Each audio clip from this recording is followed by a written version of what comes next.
This young man dressed like a swordsman is our main character, Jack. After going in and out of jail so many times for a hidden quest, he finally managed to get himself a follower. It was worth 300 million during the server merge event.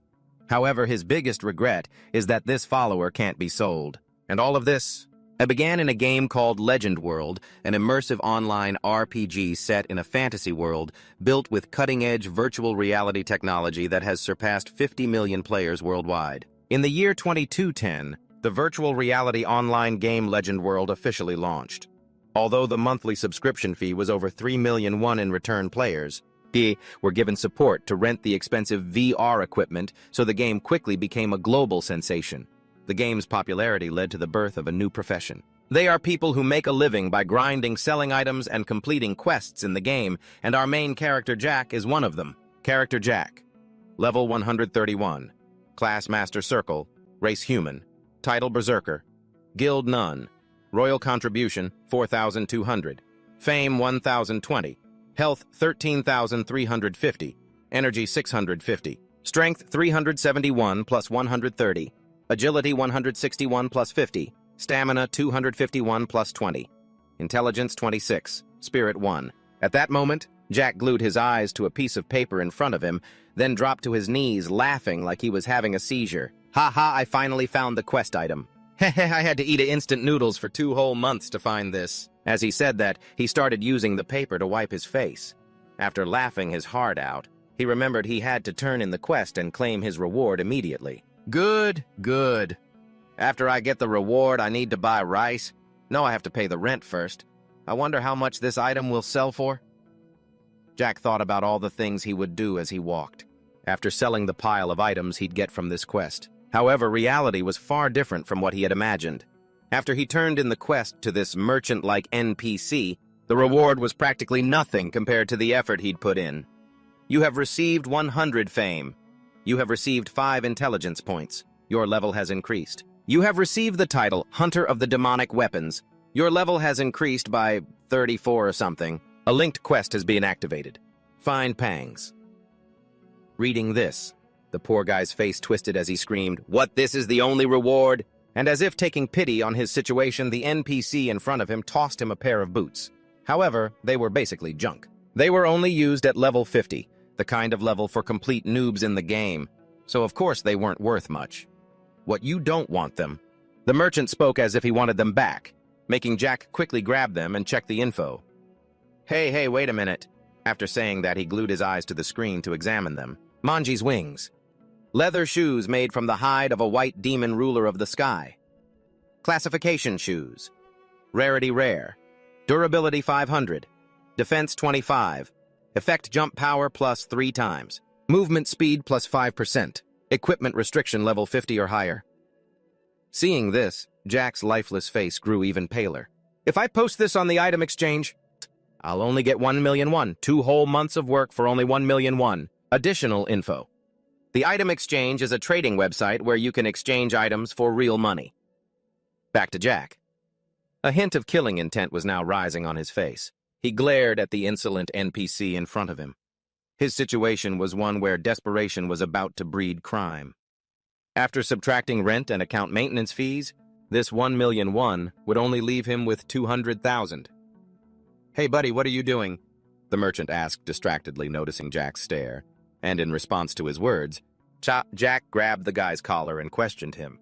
You should have told me that this was the main quest reward, but aren't hidden quest rewards supposed to be random? As he spoke, he looked at Jack as if he were an idiot, making him tremble with rage. But of course, the NPC dared to speak like that because he had backup. Do you have any idea what happens when you mess with an NPC, huh? As he spoke, he pointed to the side and following both their gazes. A few guards in red armor were rushing over to arrest Jack. Damn it, I was so stressed about money that I forgot this is just a game, he thought, gritting his teeth. And for the crime of assaulting an NPC, our guy was sent to jail for 60 minutes. Clang! What do I do now? He said, dejected.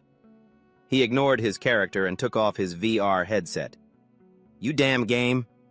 What the hell do I do now? Maybe I'll just check the current price first. As he said that, Jack quickly accessed the trading website and looked up information about buying and selling Manji's wings.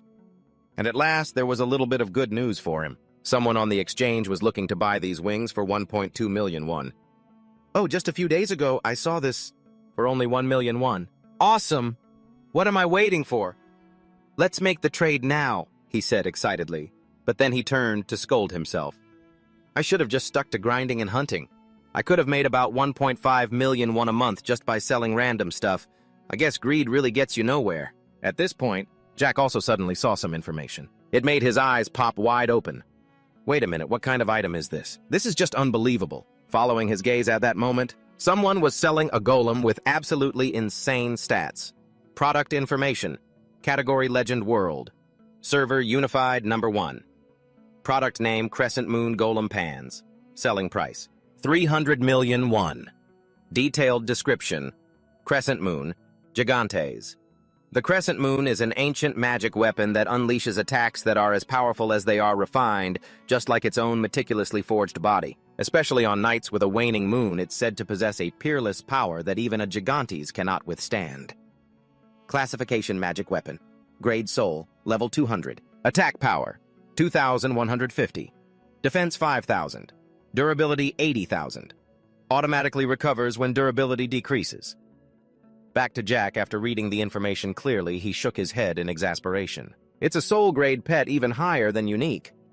But selling a pet for 300 million won, who would even buy that? No one would buy this thing, not even in their wildest dreams. Just then, the notification for the expiration of Jack's stone house ended. This prompted him to immediately log back into the game.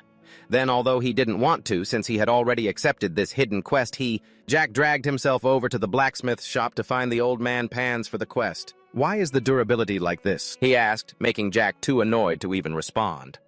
Ugh, don't even mention it. I thought it was a great hidden quest, but who knew it would give me this pile of junk? Isn't that to be expected?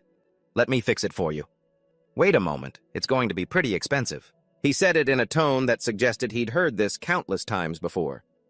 Yes, then please fix it for me. And while you're at it, please increase its max durability too, Jack added. But the old man, Pawn, seemed to remember something and asked, Hey, didn't you accept a linked quest with me too? Hearing that Jack finally remembered his hidden quest. The truth is, he had initially only come here to repair his equipment.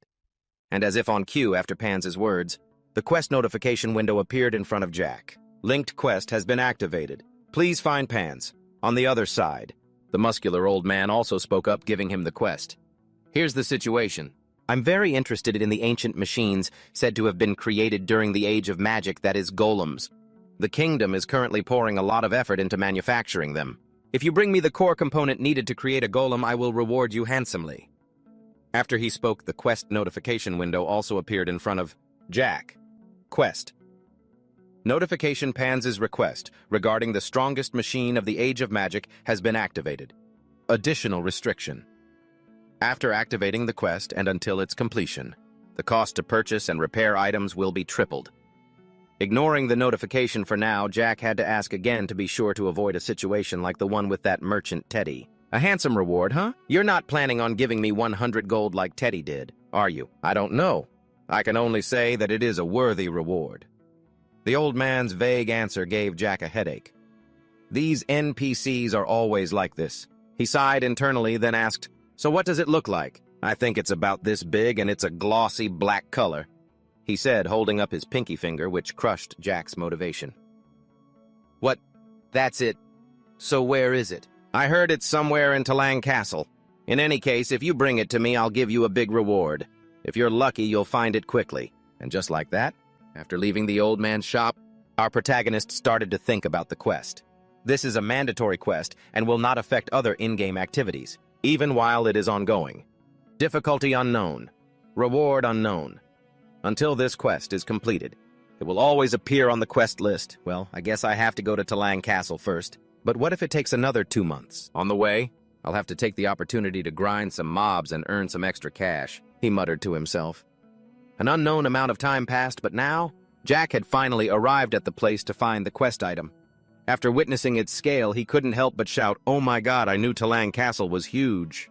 But looking for something tiny in here is truly like finding a needle in a haystack. After that, after paying the entrance fee to the soldiers, Jack began to search randomly around the city.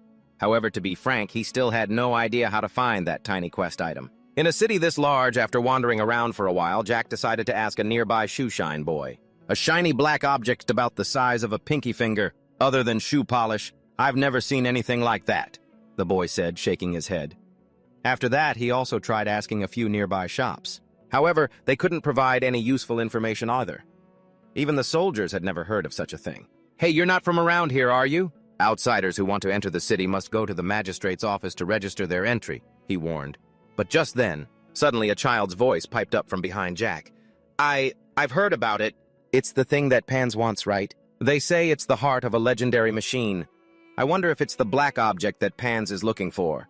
If it's what he wants, it certainly can't be anything ordinary. Some old mage spoke up, making Jack light up as if he'd found a clue. Sir, do you know where it is? Anywhere is fine. I've been searching all day. Please help me. Hearing his plea, the old man stroked his beard and offered a suggestion. I don't know where it is, but if you go through the city's north gate, you'll find the spring of the broken-winged fairy.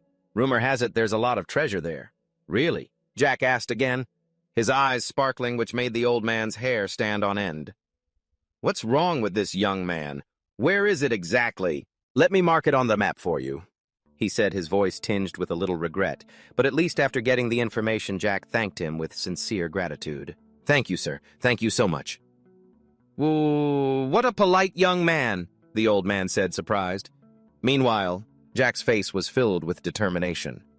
I hope this doesn't take months like the last quest. If I stay this broke, a few more months, and I'll have to quit being a pro gamer.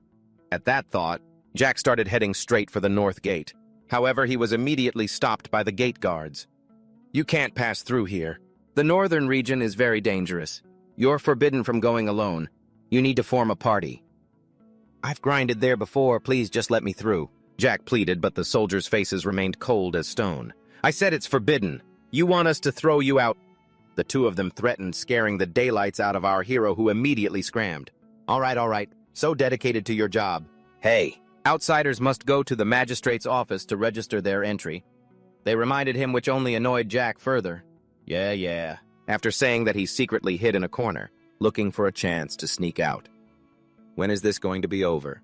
I'll probably have to wait until the guards change shifts. Thinking this, Jack had his character hide in a corner. As for himself, he logged out to take a short break. So tired. But I have to finish this quest as soon as possible. I'm sure I'm not the only one who got it. Let's see if there are any guides online. No sooner said than done, he immediately started searching for information on the internet. However, the results came back empty, no results found. Even after trying all sorts of different keywords, there was still nothing. And after scouring the entire web, a thought suddenly struck our hero. Could it be that I'm the only one who got this quest? But no way that's possible. But if I'm the first or the only one who can get the reward, maybe this is my chance to change my life, he asked himself. And because of that small hope, that faint hope that he would be the first to complete the quest, he decided to scale the city wall with his bare hands to sneak out. No matter what happens, I have to finish this quest as soon as possible. I will be the winner. He said this with a look on his face like he had acute diarrhea. After climbing the wall, our hero tiptoed forward as quietly as he could. However, even so, he couldn't possibly escape. The soldiers' eyes were on him. Stop! That person is suspicious. Get him! They shouted, rushing towards Jack. But by then, he had already jumped straight down. But that didn't mean Jack was safe, because there was already a patrol squad down below. And just like that, he took off running at full speed, while being chased relentlessly by the guards. It wasn't until our hero managed to climb a tree in the forest that he could be considered to have temporarily shaken them off. Stop chasing me. I'd rather die than get caught. But they're just NPCs. So why are they so persistent? He wondered to himself, watching the soldiers still trying to find him. He's in the forest. Where did he disappear to? Let's try looking over here. Next, after making sure the guards had left. So he took a deep breath and bolted. Luckily, he finally managed to shake them off. A while later, in the northern lands of Talang, at the stream of the broken-winged fairies. Following the old mage's instructions, Rags had found his way to this place, and at this very location. Rags also saw a sign for a recurring quest. Recurring quest. This is the hiding place for items that the greedy fairies have stolen from humans. They have been punished by the gods and had their wings torn off. Defeat 30 fairies at this stream to receive a reward. Quest issued by the captain of the Talang Guard. Back to Rags. Reading this, he started to feel that familiar itch. He couldn't stand not taking action for even a moment. Awesome. I'll just grind this recurring quest and tear this place apart and it'll turn up. He mumbled to himself and began to wipe out the greedy fairies in the area. But based on their appearance, they should be called greedy demons instead. Are there still more of them? He complained as he saw himself swarmed. A dense crowd of fairies. Every time he defeated one of these monsters, he would receive some kind of item from them. You have obtained a broken-winged fairy's tooth. You have obtained a forgotten knight's helm. You have obtained a lady's ruby necklace. Hearing this, Rags himself was a bit stunned. Just how much stuff did these things steal from humans, he thought to himself. And just like that, the slaughter continued from night until dawn. And even though he had a huge level advantage after fighting for so long, and he was starting to feel a bit worn out. Damn, there are so many of them.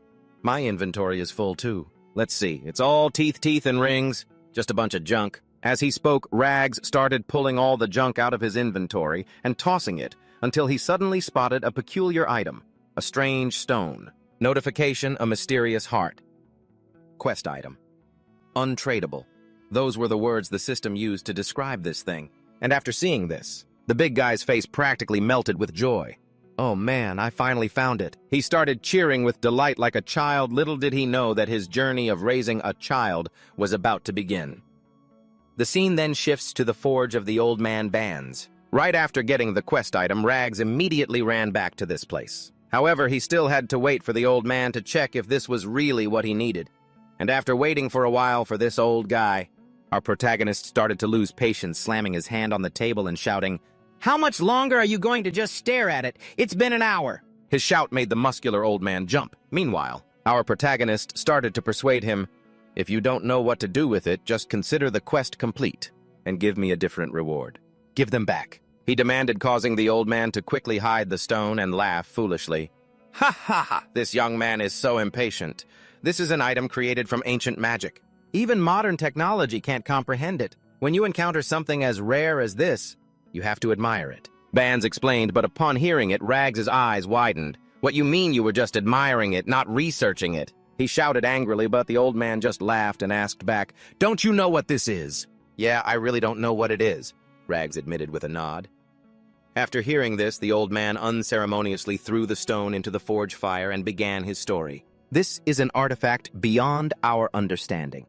It's a combination of ancient magic and the forging techniques of the master Veliki Kobak, according to the records in the book. The teachings of Veliki Kobak, which has been passed down among us blacksmiths, this item can only unleash its full power in the fire." Not paying any mind to the old man's story from the dinosaur age, Rags's eyes were now bloodshot as if he'd gone mad. "Veliki Kobak or Vico Dancer or whatever. I don't care, get it out of there for me." Ha ha, this young man is so impatient. He repeated the same line again exactly like an NPC without any AI.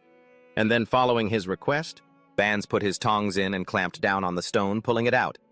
The only difference was that now, it had transformed into a cube that fit perfectly in the palm of a hand. "I will now give you your reward," he said as he placed the cube on a plate and presented it to Rags. "Go on, touch it. It's not hot at all. Over here." After hearing that, Rags really did reach out and touch it, and right after that, a look of shock appeared in his eyes.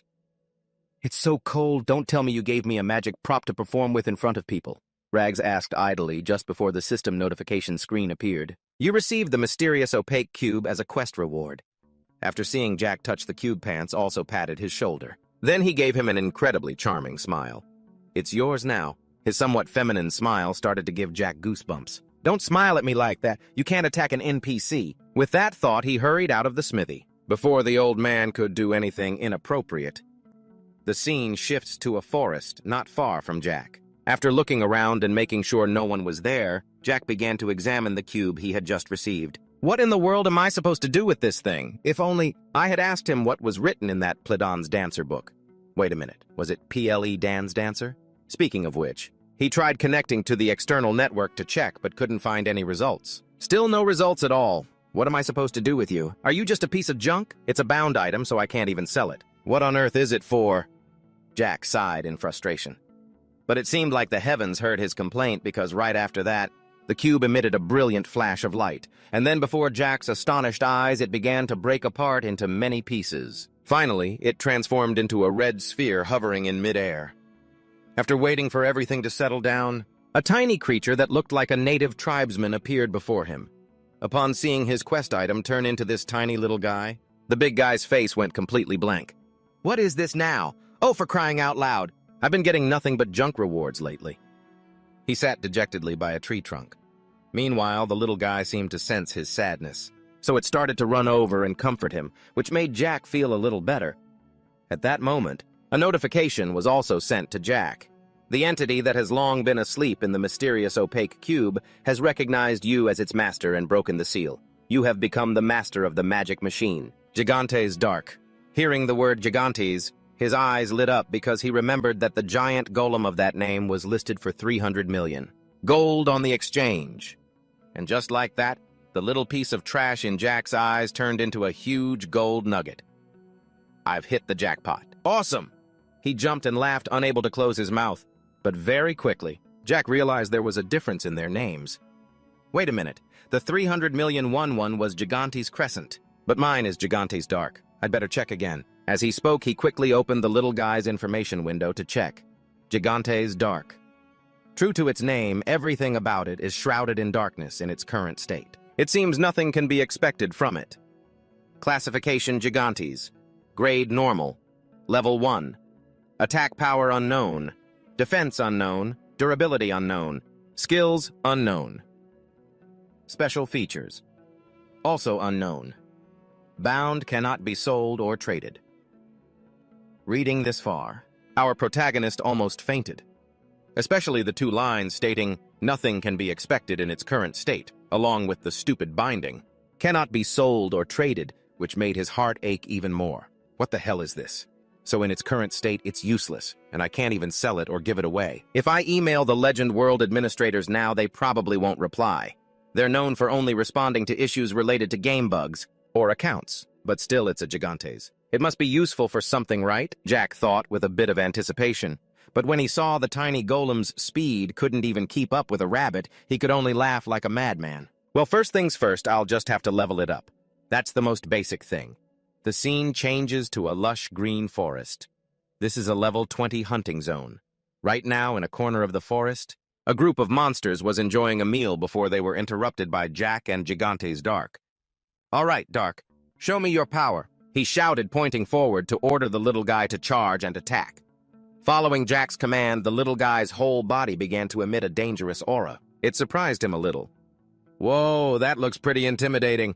The name Gigantes will definitely make others wary. All right, let's go, he said with eyes full of expectation. Meanwhile, on the opposite side, the pack of wolf monsters also noticed Dark charging at them and shouted a warning to their comrades. Someone's here to cause trouble. What? Who's so bold? The white dog and orange pig said in surprise. As they watched, Dark's entire body was emitting an overwhelming presence. It made them tremble in fear, unable to move, and right after that, the little guy gave the gray wolf a shoulder check right to the face. At the same time, Jack, who was behind him, received a notification Gigantes Dark has acquired the skill Headbutt. Fantastic, Jack said with a bright smile, seeing his new acquisition get a skill so easily. Back in the battle, the damage from that headbutt was a big fat 0. A total contrast to the powerful aura the little guy was giving off. And as if that wasn't enough, Dak even gave the gray wolf another kick to the leg, which made the gray wolf completely realize that Dak's attack power was at a newborn's level. If that was the case, there was no need to be afraid anymore. It immediately jumped back to its feet and gathered its strength for a kick. It kicked the little guy square in the chest, sending him flying like a balloon. What the hell? I've never seen such an insolent brat stomp him to death! The whole pack of mutts shouted in unison and began stomping the little guy without mercy, forcing his master, Jack, to rush in from behind to save him. Hey, hey! Stop it! The young dad roared and started laying into the entire mob of monsters. Hey, Dak, are you okay? He asked with concern, but the little guy just let out a few sounds, coo, coo, coo, coo, leaving Jack completely unable to tell if that meant he was okay or not. And before he could figure it out, Dak had rolled over and was out cold, sleeping like a log. Was he just tired, or was a level 20 dungeon too much for him? That has to be it. Even though he's a Gigantes, he's only level 1. A level 20 dungeon is probably too much. Let's try an easier hunting zone. With that thought, he changed course and headed for the level 15 earthworm hunting zone. But the result wasn't much different from the level 20 zone, because as soon as the battle began, the little guy had to surrender to the earthworms. Left with no other choice, Jack had to lower the difficulty again, heading to the level 10 Gentle Water Buffalo hunting zone. And there, even the gentle buffalo saw him as food, and so Jack had to take Dak to the level 5 Fennec Fox hunting zone. But even after dropping the level to near rock bottom, Dak still couldn't defeat these cute little foxes. And Jack's face was slowly losing all patience. Finally, he hauled his companion's sorry butt to the level 1 Jocka Wild Rabbit hunting zone. And just as our protagonist feared little Dak couldn't even fight off this flock of weaklings, this completely crushed his spirits. Oh, for crying out loud, if you can't even hunt a single level 1 monster on your own, what the hell good are you? I sound like a father scolding his son. It was so much trouble to get you, and you turn out to be this useless. This is driving me insane. I can't abandon him, and I can't sell him either. There's no information or guides on the forums either. Whatever, you can just stay put in my inventory. A guide is bound to show up sooner or later, whether it's on how to raise him or how to use him. As he spoke, he quickly shoved Dak into his inventory, remembering his empty pockets. He's been so busy he hasn't done any quests to earn money. I've got to go grind, he said to himself quickly, making his way to the Rebel territory, the level 150 Rebel Night Hunting Zone. What's for dinner tonight? Probably rabbit meat again, I'm so sick of it. The soldiers chatted amongst themselves, unaware that the Grim Reaper had already called their names the moment a dirt-poor guy like Jack laid eyes on this place. All right, I'm here. Time to earn some cash. I've wasted way too much time on that useless thing. Let's go. As he spoke, he jumped straight down into the encampment below, causing the soldiers to frantically yell, "Who is that? We have an intruder! Intruder warning! Intruder alert!" The knight in the watchtower quickly rang the warning bell, and in no time a squad of knights assembled and rushed toward our protagonist. However, them gathering like this was exactly what he wanted. The moment he saw them, Jack activated his skill Mark of the Blood War. Duration 300 seconds, attack speed plus 30%, movement speed plus 20%, lose 5% of health every 10 seconds. Let's get started, he said with a grin and charged directly into the group of knights. And it seems Jack's strength was nothing to scoff at. With his sword in hand and his skill activated, he was able to easily defeat all of the Black Knights. In just a short while, the entire group lay defeated before his power. Now let's see, he said aloud. He checked the system notifications. Rebel Insignia 1042, an insignia proving you have defeated a rebel. Bring this insignia to the palace to receive a reward. Unidentified Rebel Pouch 1035. Open this pouch to receive the loot collected by the rebels. You cannot know what is inside until it is opened. Closing the system window, Jack was quite satisfied with his haul. Around 40 Rebel insignias and over 30 pouches. This is enough for a day's wages. I need to get back to the city and clear out my inventory before these monsters respawn. I'm so exhausted, he said, exasperated. The scene shifts to a corner of the city. Watching the bustling crowd pass by made Zack feel a little pleased. Big cities are really something else. It's already night, but it's still this lively. With that thought, he quickly entered a general store to sell his junk. I'm here to sell some things. I've also got a few more bags of items. I'm selling all of it, Zack said as he quickly took out his items. Meanwhile, the shop owner pulled out a monocle to inspect them carefully. Rebel insignia, huh? But before he could finish his inspection, Zack pulled out several other sacks. Tally up this whole pile, too, over on this side. Seeing this, the shop owner looked a bit weary.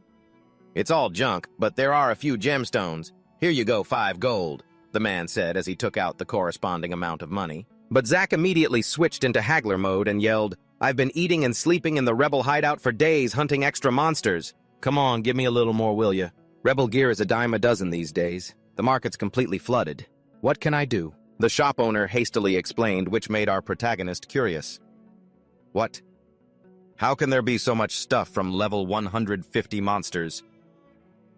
Hearing this, the shopkeeper realized Zack was clueless. So he pointed to the poster behind him. You haven't heard?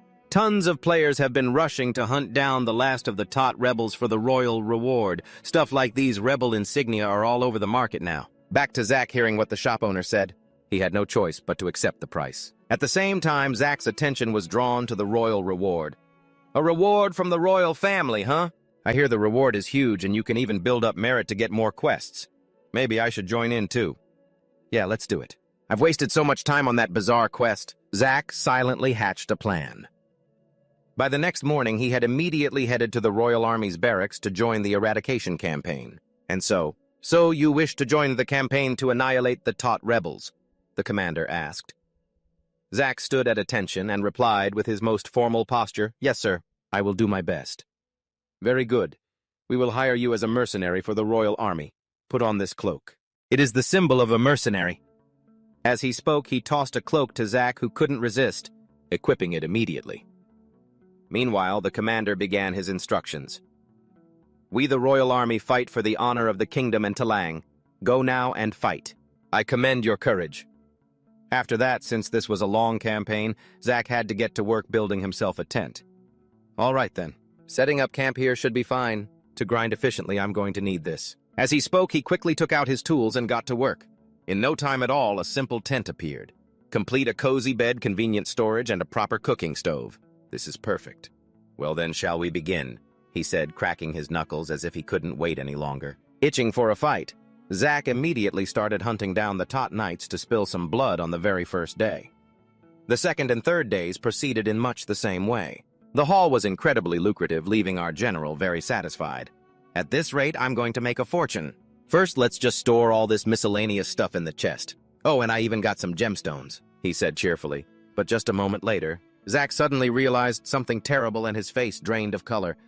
"Wait a minute, something's not right. I've been grinding so hard. But how did my level only go from 131 to 135? The Tot rebels are all high-level monsters for me. Grinding for days, and I only get this much experience?" As he thought this, his eyes rolled back in their sockets. However, after throwing a fit inside his tent for a bit, the general calmed down a little to think. Could this be a feature of this quest? Or maybe... could it be? He thought, glancing over at the icon for the little guy Dak, and immediately summoned him. Then, after rechecking the kid's info, this genius did a spit take all over the screen. "What the hell is this? Impossible! How did he level up? And it's already reached level 15. I'm sure I put it in my inventory. Don't tell me experience is shared even when it's in the inventory." The more Jack thought about it, the bleaker his future seemed. "It does nothing but suck up all my experience." He sighed in utter exasperation. But as if sensing Jack's mood, Dak started clinging to him, looking up with such sparkling eyes that Jack took a critical hit of emotional damage. That was a heavy blow to my spirit. Don't look at me with those eyes. Still, it is pretty cute." Time passed quickly, and after a while, Jack turned to Dak annoyed as the little guy was rummaging through everything. "I don't get what this pet is even for. It sucks up my experience and doesn't even help me pick up items. It doesn't have the basic functions of a pet, but I can't bring myself to throw it away." He pondered for a moment, then an idea suddenly came to him. Maybe I should just delete my account and start over. It's like quitting your job to become an intern again. As he thought this, he noticed the little guy digging through something in his inventory and asked quizzically, "Hey, Dak, all that stuff is just junk." Ignoring Jack's words, Dak continued to dig for something, until he lifted up a small shield. "Dak has obtained the Tot Rebel's small shield." A notification popped up as Jack watched. Seeing how much his little sidekick treasured it, Jack felt a bit awkward. What's so great about that thing? It wouldn't even sell for much. Hearing that, Dak quickly clutched his shield. He also chirped a few times, as if wanting to keep it. Jack had no choice. Since this piece of junk wasn't worth much anyway, he let him have it. Fine, fine. Take it and play. You look like a little Spartan warrior. Now just go play by yourself, okay? It'd be even better if you learned to be independent and ran away from home," he said as he started to lie down. Time passed quickly until the next morning. Now, Jack opened his map and chose a hunting spot. "All right, where should I go today?" 3 main areas were displayed on Jack's map, including the Tot Rebels' lair, the Tot Rebels' outpost, and the Tot Rebels' headquarters. "I've already cleared the outpost and the lair. Next up is the headquarters, I guess. I heard the boss Maximus is in there." At my current level, fighting him would just get me sent to the graveyard, but just grinding at the lair and the outpost won't earn me any merit points. I have to find a way to hunt him without being discovered. As he spoke, Jack began to stroke his chin thoughtfully until Dak suddenly pulled on his leg from behind, surprising him. "Hey, haven't you gone inside yet?" In response, Dak put on those sparkling eyes again as if begging to come along. However, dragging a burden like this around would be a huge pain, so Jack didn't hesitate to throw him back into the inventory one more time. "Get in the inventory. I have to go finish my mission." The scene changes to the Tot Rebels' headquarters. At this moment, our protagonist was sneaking around the area, scouting the situation. Maximus, leader of the rebels. Recommended level 155. Regular mobs at level 150 are fine since they have low health, but this boss is level 155 and a total tank. It's best to be careful until I've leveled up a bit more, Jack thought to himself. But just then, a tot soldier suddenly spotted his figure and shouted, "Someone's over there!" Jack immediately pulled out a throwing knife and hurled it straight at the knight's face, without a single moment's delay. It was also a critical hit, making him log out in an instant. I need to act stealthily and finish them off cleanly to avoid being detected, he told himself as he began to silently take out stray soldiers. Additional info. During a sneak attack, if the attack is considered an assassination, it will receive bonus critical damage. Back to the story, the scene switches to Commander Maximus. It seems that after standing around bored with nothing to do, he blurted out, "I'm bored to death. Hey, bring me some wine and meat." However, his words were met with complete silence, which annoyed him greatly. "What's going on? Where has everyone gone?" Maximus said angrily before he suddenly sensed something. He immediately swung his sword towards the tent behind him, creating a blade of energy that flew straight forward. The force of this attack blew the tent away, instantly revealing Jack's figure inside. Who are you? State your name," Maximus demanded, while Jack, on the other hand, felt nothing but regret. "Damn it, I was about to make a clean getaway. So NPCs can get bored, huh?" Back to the commander, after looking at Jack's uniform, he recognized his identity. "Judging by that cloak, you're a mercenary from the Royal Legion." "You came all the way from Talon. If you already know, why bother asking? Since it's come to this, I'll just have to risk it. The difference in our levels and health is pretty big, but there are no other mobs around. As long as I can figure out his attack patterns and dodge properly, I still have a chance to win. If I have to, I can just run for a bit and he'll probably give up," Zack thought to himself, but the Commander Maximus immediately charged forward, giving him no more time to think. And in the very instant their two swords clashed, our main character felt an immense difference in power. He was immediately pushed back by this commander, who took advantage of his loss of balance. He then followed up with a kick to Zack's stomach, sending him flying like a ragdoll. But before Zack could even get up, the Knight Commander was already right in front of him. At the same time, he swung his sword to attack. A huge explosion erupted, attracting the attention of the remaining soldiers. To the command post, that was General Maximus's attack. All troops fall back to the command post. Surround the area above and set up offensive and defensive positions. Clear orders were given one by one, helping the soldiers quickly regroup. The formation returned to the battle. It seems Maximus's last attack wasn't enough to take Zack down, but even so, he knew this was going to be a tough fight. "Countless players have already fallen before me. You're not even level 140 and you dare to challenge me," he said with a laugh, and Zack had to admit it. "Tisk, it seems I underestimated you." After speaking, he bit his lip, thinking about how to escape this situation. But before he could think any further, a notification screen suddenly appeared. "Special skill Gigantes' Master Protection has been activated." As the notification sounded, little Dak came out on his own without Zack's permission. Huh, what the hell is this now? Our hero's eyes went wide, still not understanding what was going on. On the other side, after seeing a tiny creature standing defiantly before him, question marks began to pop up over General Maximus's head. "What is this? What is this cute little beast?" "All right, the skill's been activated. Do something." "If I fight him one-on-one, I'll definitely lose," Zack urged. It's unclear what the kid said in reply, but as soon as the commander heard it, he became furious. "What, this ugly beast dares to provoke me?" After speaking, he brought his sword down directly on Dak, but was blocked by a red shield emanating from the little guy. Seeing this, Maximus began to swing his sword faster. He unleashed countless slashes against the shield. However, it was only enough to push Dak back. He couldn't break through it at all. "What?" "It blocked my attack," he cried out in shock, while Zack, standing behind, was also dumbfounded. "What, that tiny little shield blocked his attack? An attack that's strong enough to pulverize someone." Back to the commander, having his attack blocked by such a weak creature was starting to annoy him. "Let's see how long you can keep that up." As he spoke, he began to gather power into his sword and slammed it down, creating a massive explosion. Meanwhile, our main character also used this chance to charge in and attack. "Don't you turn your back on me. This is my chance for a critical hit." As he thought this, our hero rushed in to get a sneak attack on the boss from behind, causing the commander to lose his balance and fly forward. And after successfully sending the boss flying, Zack didn't forget to turn to his little buddy and give him some praise. "Nice one, awesome. Back to the commander." Although Zack's attack didn't cause much actual damage, the humiliation damage was extremely high. "These damn bastards! This time I will definitely finish you." Having said his piece, he stomped his feet and shot forward like an arrow. Meanwhile, on the other side, our main character saw this and frowned with regret. Damn it, that was almost a critical hit. Next, Zack gripped his sword tightly and prepared to block Maximus's attack. But at that very moment, the moment the commander's sword lunged forward, little Dak rushed in front of Zack and activated his shield skill, causing the sword to stop dead in its tracks. Zack immediately realized that the boss was distracted by Dak, so he quickly circled around to the back, and he put all his strength into a slash aimed right at the nape of its neck, intending to finish it with a critical hit. However, it seems the critical hit didn't activate, so Maximus's head just wobbled a little. He managed to recover and immediately swung his sword behind him to attack. Luckily, Zack managed to lean back in time to dodge, and the moment his attack failed was Zack's chance to land the finishing blow.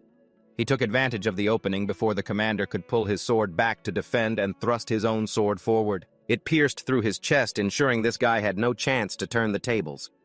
Just like that, the commander's whole body began to dissolve into lines of data as he cried out in frustration. "No, it can't be to be defeated by this weakling." After he finished speaking, the commander officially bit the dust. But at least he left Zack a present. "Ooh, what's this reward?" he said with a voice full of joy. However, before Zack could even check it, the other soldiers from the Tot faction had already swarmed in. "Over there, fire!" someone shouted. And right after that, a rain of arrows came flying directly at Zack, forcing him to quickly grab the chest. He took off like a shot, but luckily Dak immediately stepped up and used another shield skill to block all the arrows. Amazing. That's a professional tank for you. The old general didn't hold back his praise right after that. He told Doc he would go on ahead and immediately vanished, leaving his subordinate behind. Then, by some miracle, by evening, the kid Dak had returned safely. At this point, Jack had to reevaluate the kid's abilities. "It seems he's actually useful, huh?" he thought to himself, then walked over and patted the kid's head as a reward. "You've worked hard, Dak. I can't believe you managed to block Maximus's attack like that." After this is done, he noticed the wooden chest beside them and opened it. The loot inside was incredible, in Jack's eyes right at this moment. As the chest opened, it revealed countless rare items inside. First was the Sea Dragon leather armor, a set made from the hide of a sea dragon with scales that offered extremely high defense. Item class rare, durability 12,000, defense 400. Effects all stats plus 40 physical power plus 10% negates level 4 magic and below. HP recovery speed plus 100% mana. Recovery speed plus 60% can use the Sea Dragon shield skill once per day. Equipment restriction can only be used after a class change. The next item was the Blazing Jewel. It's a magic bomb created by the Archmage Merlin. Once used, it can level an entire area. Its immense destructive power classifies it as a strategic weapon with immeasurable attack power. Medallion of the Rebel General Maximus, a medallion. A. To proving you have defeated the Rebel General. Bring this medallion to the palace to receive a handsome reward. Those were the three main items inside the chest. Besides those, there were many other valuable things. Seeing all this, Jack couldn't stop grinning from ear to ear. Even though he couldn't wear the Sea Dragon leather armor immediately, he was sure he'd be able to soon enough. As for the Blazing Jewel, he'd keep it on him just in case. And with this, the kingdom's quest is complete. Time to head back. And just like that, time passed quickly until the next morning. As soon as the sun was up, Jack immediately took his proof to turn in the quest to the commander of the Allied forces. However, when he handed in the quest, the commander just stood there completely frozen, making him a little worried about whether he had actually completed the mission or not. Hey, so is my quest complete?" he asked, then started glancing left and right as the commander remained still as a statue. Jack even started to wonder if this was a game bug. Why was he just standing there so silently? However, Jack's worries were a bit unnecessary, because right after that, the commander reacted. It was just that he was quite surprised Jack had managed to complete the mission so quickly. That's why he was a little stunned. You have completed the mission brilliantly. I never expected to meet a talent like you here. My loyalty has not been in vain." As he spoke, he gave Jack a powerful hug, causing him to foam at the mouth. Only when the old man's face turned purple did the commander finally let him go, but not without patting his shoulder a few times. "I'd love to keep you here to help quell the rebellion, but hiding a talent like you would be a disservice to the kingdom. Take this Maximus medallion to the kingdom's administrative office. You will receive a reward worthy of your efforts." After speaking, he waved goodbye to Jack, but this just annoyed him to no end. Why not just give him the reward here? It would be so much faster instead of making him go all the way somewhere else. What a pain. Scene change to the administrative office. Inside the main hall, it was filled with the clamor of countless, yet other players' voices. Is this all the reward is? Where's Game Master? Get out here. That guard attacked me. All sorts of disgruntled shouts began to ring out. It made Jack sigh in exasperation. It's noisy everywhere, just like some kind of chaotic ward. Thinking this, he looked towards an NPC and guessed, this must be the place. I wonder if the reward is any good. If it's too big, the value of the items I picked up will drop, Jack worriedly thought to himself, before he realized that someone seemed to be staring at him, which sent a shiver down his spine. Why has that girl been staring at me this whole time? She seems to be a player. Turning back to the red-haired old man, the NPC, it seemed these players kept bringing in useless proof to demand rewards, which had made him extremely angry. I can't reward you for something so trivial. Get lost! He shouted, slamming the table, which made the young player tremble in fear before running away in tears. Seeing this from behind, Jack started to get a little worried about his own situation. What, aren't we just here to get a reward? Up ahead, the old man saw that Jack had heard him. Seeing that he still hadn't left, he asked sternly, Hey, aren't you leaving? I've wiped out the rebel hideout. Here's the medallion, he demanded. Jack quickly took out the proof of Maximus's defeat to show him. And indeed, a boss's medallion was completely different. The moment he saw it, the red-bearded uncle broke into a smile. Well, well. So you brought the insignia of that bastard Maximus here? See?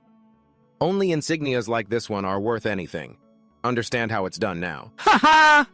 The man laughed as he grabbed his subordinate by the head to lecture him. This was starting to get on Jack's nerves. Come on, don't lecture someone right in front of me, he thought to himself, then awkwardly spoke up. So, does this mean the quest is complete? Of course. The man gave him a thumbs up. Then countless system notification windows appeared around Jack. You have received 5,000 gold as a reward. Royal contribution points plus 2,000. You have received the title Rebel Annihilator. You have been granted access to the office of Delt Captain of the First Royal Knight Order. Title Rebel Annihilator. This title is awarded to those who have defeated the leader of the rebel army. Effect attack. Power plus 20. Increases trust with the royal family. 10% discount when shopping at stores owned by the Clyde Royal Elite. By the way, the red-haired man in front of you is Delt. Indeed, I am Delt Captain of the First Knight Order of the Clyde Royal Family. You are a truly talented warrior. Return to me when you have grown stronger, and I shall give you an important mission. Yeah, I get it. Jack nodded as he spoke his attention on the system window that had just appeared. Attention from Delt Captain of the First Knight Order of the Clyde Royal Family has taken notice of you, after hearing news of you defeating the rebel leader, a feat that even they could not accomplish. It seems he will assign you an important quest in the future. Quest activation condition. Meet Delt after your third job advancement. The third job advancement, that's level 150, isn't it? I guess I'll just have to grind until then, Jack muttered to himself. However, just as he was about to step out of the administration building, another person arrived just like him to claim the reward for defeating Commander Maximus.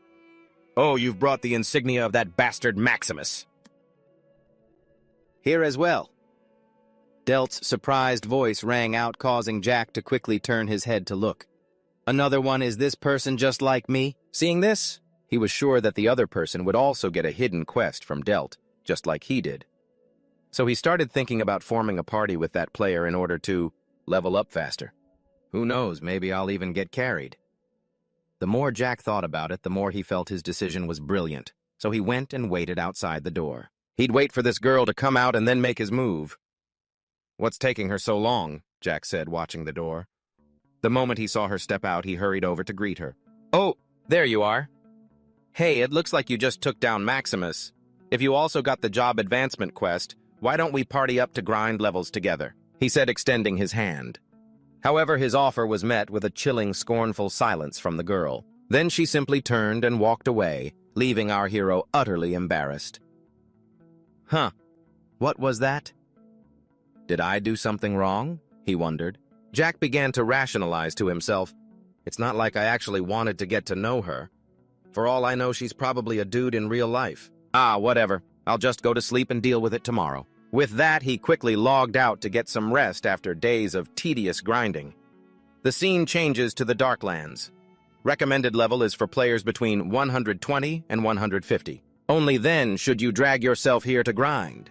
This is a harsh land where the sun never sets. However, while the recommended level is 120 even players at level, 150 can easily die if they get swarmed in these dark lands. It's a place where even high-level players can be killed if they're not careful. And right now our protagonist is also in this area. Although his level is a bit on the low side, there's nowhere else left for him to grind. I need to hurry up with my third job advancement and get that quest from the kingdom, he said, his voice filled with determination. As for the little skull-faced kid beside him, it was unclear if it understood anything at all, but it let out a few chirps as if it did. You understand what I'm saying, right? All right then. Remember to attract the monster's attention just like last time, and let me unleash my attack. The little one chirped a few times as if in reply. It's best to aim for the dark spirits first, Jack instructed, but before he could even finish his sentence, the little guy shot forward like an arrow, making Jack's eyes widen in shock. Hey! That stone statue is as tough as Maximus, you know. Such a troublemaker. I have no choice, Jack said, feeling a familiar ache in his gut. Back with Dak, the little guy was doing a great job luring the monsters as the horde of stone statues couldn't break through his shield. But naturally, Jack couldn't just let his little sidekick get beaten up forever, so he had to charge in with his sword to the rescue, shattering a stone golem in front of him. Jack let out a weary sigh because it had already been 7 days in the Darklands. He'd been grinding with his little buddy in the scorching heat, but his level had only increased by a measly 2.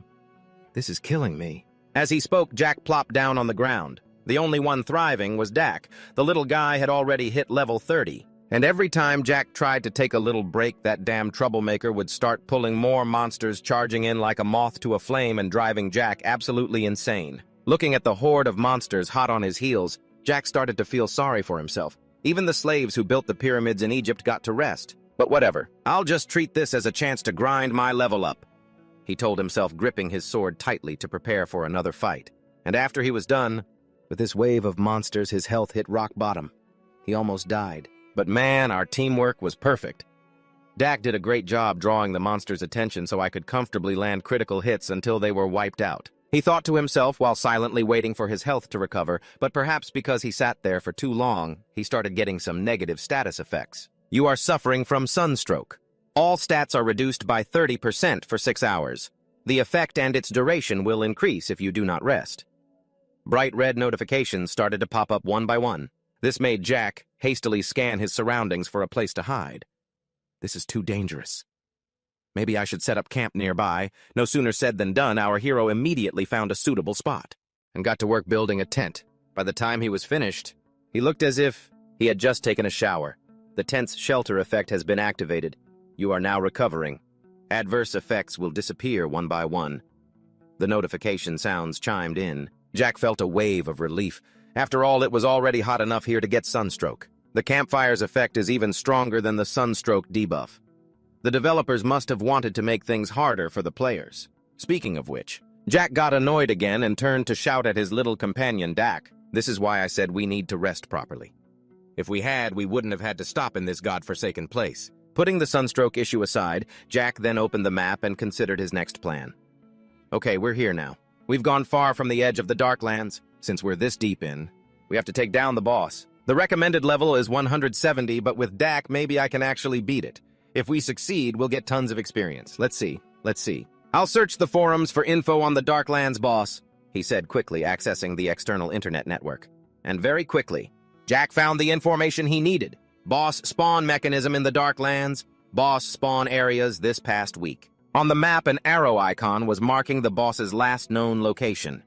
It was the last place a player had seen it, and if he walked from his current position, it would probably take Jack about 3 days to get there.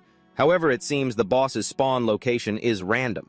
At this point, he started using all of his brain power to recall the latest adjustments in this game. Let's see, is there anything else to note? After update 1.95811, a hidden boss called the Demon Godstone statue appeared in the Darklands. And it's so strong that even a massive army couldn't defeat it. Doesn't that make it a raid boss? I heard it's twice the size of other normal bosses, but there's no announcement about the Demon God Stone statue on the homepage. What kind of game management is this? Jack wondered, but then he shook his head and pushed the issue aside. Oh well, it'd be really unlucky to run into it, but I can't be that unlucky, right? This map is huge after all. Turning towards Dak for some reason, the little guy suddenly rushed over and hugged Jack, which surprised him a bit. Whoa, what are you doing? But before Jack could ask anything else, right where Dak's face was pressed against him, Jack felt a terrible burning sensation and quickly stood up. My God, that's hot. After saying that, he hurriedly touched the boy's face to check and then exclaimed, "Oh my God, you're burning up. Are you storing heat in your body?" Hearing Jack's words, Dak immediately unleashed a wave of intense heat. That looks impressive, but it's not as warm as the campfire, Jack said with a nod, but he had no idea that danger was approaching them both, just as a large red figure approached their tent. Back with Jack. "Dak, I'm not putting you in the inventory anymore. Go on and rest. You don't like it in there anyway." He reminded him, then opened the map again to check. "When a monster appears, it'll show up on the mini-map. I'll just keep an eye on that until the sunstroke wears off." As he thought this, his eyes grew heavy as if he could fall asleep at any moment. And just as predicted, our hero passed out cold. An unknown amount of time passed. At this moment, Jack started to wake up, scratching his head in embarrassment. "Oh man, I fell asleep. But why is it so quiet? Maybe the monster respawn time is longer than usual." As he spoke, our hero peeked his head outside to take a look, and what greeted him was an enormous demon god along with bright red warning notifications. What is this? Did the boss just spawn? All right, Dak, get up quick. I need you to fight the boss. At this, he quickly grabbed Dak and bolted before the demon god could stomp them both flat. The violent shaking as he ran slowly woke the little boy up. However, before the kid could even get his bearings, a giant foot descended from the sky. It almost killed us both. What the hell is this thing? It has an invisibility skill, too. Jack screamed in terror as he got a clear look at the massive monster's silhouette, while the demon god also raised its leg, intending to finish them off with a single stomp. But Dak, with his hyperactive nature, couldn't possibly pass up a fight like this. Without waiting for Jock, he charged forward to meet it head-on, startling Jock. "No way, Dak, we have to run this time," he said worriedly, but it was already too late. Just as the demon god's giant foot came crashing down, Dak activated his shield skill. A huge explosion erupted at the point of impact. With no other choice, while Dak's shield could still temporarily hold it back for a bit, Jiak had to charge in for the rescue even though he didn't want to. "This is crazy, screw it." As he spoke, he sped up and started climbing the red-skinned giant's body. At the same time, he gathered power into his sword and slammed it right into its forehead. Unfortunately, however, he had underestimated the demon god's defense. His attack didn't even leave a scratch. What's more, it nearly put Jiak in a dangerous situation as the demon god started to raise its hand, preparing to swat him like a mosquito. Luckily, Jiak was quick-witted and noticed in time to dodge aside. After that, it seems our hero realized his attacks were useless, so he proactively climbed back down to avoid the danger from before. But for some reason, after only 3 seconds of calm, he got fired up again, leaping right back onto the demon god for an all-out fight. And just as you'd expect, the result this time was different, because the boss was prepared this time. All it had to do was raise its hand, and with a single slap, it sent Jiak flying like a rat. Its powerful blow slammed our protagonist's entire body into the ground. Meanwhile, little Dak's situation wasn't any better, as the shield he'd created so cracked and shattered under the pressure of the foot. Finally, when the shield could hold no longer, the demon god stomped him flat. Gigante's Dark has died. Experience of Gigante's Dark has been reduced. A notification sound rang out, leaving Jiak stunned. As for the giant, and after dealing with the kid, it immediately turned its attention to him, making Jiak want to scream. "This is insane! How am I supposed to fight it alone?" It took out Dak in a single hit. As he said this, he remembered he still had the explosive flame orb item. He took it out and mumbled, "I wonder if this will work. Take this." After speaking, he aimed the orb at the demon god and activated it, causing it to spew a violent torrent of fire straight at the creature, not even bothering to see if it was hurt or not. So Rarp immediately turned and ran for it. Time to retreat, he thought happily, but he was still a bit unlucky because that tiny little flame only had a minor effect on the demon god's eyes. With just a small flap of its wings, it was blown away. And Rarp's little stunt just now seemed to have completely enraged the monster. So when it saw Rarp running away, it began to gather power in its fist and slammed it straight into the ground, creating a powerful shockwave. It shot straight towards him, sending our hero to his death in an instant. "You have died. Your level has been reduced. You will be forced to log out. You will be unable to log in for the next 24 hours. Because of the death penalty, the familiar system sounds chimed in, making Jack just sigh and take off his VR headset. Ugh, this is so frustrating. I was so close to making a clean getaway. Who knew that stupid Dak would go and cause trouble? I can't tell if it's a curse or a treasure. As he said that, his stomach started to growl, making him glance at the clock and mumble. It's already dinner time. I've been starving all day. I'll just order some fried chicken. After all, I've earned a decent amount of gold. Then, with the food laid out in front of him, Rarp cracked open a can of beer and turned on a news channel about Legend World. Ah, this is the life. He let out a satisfied laugh as he took a swig of beer. Just then, the news report caught his attention.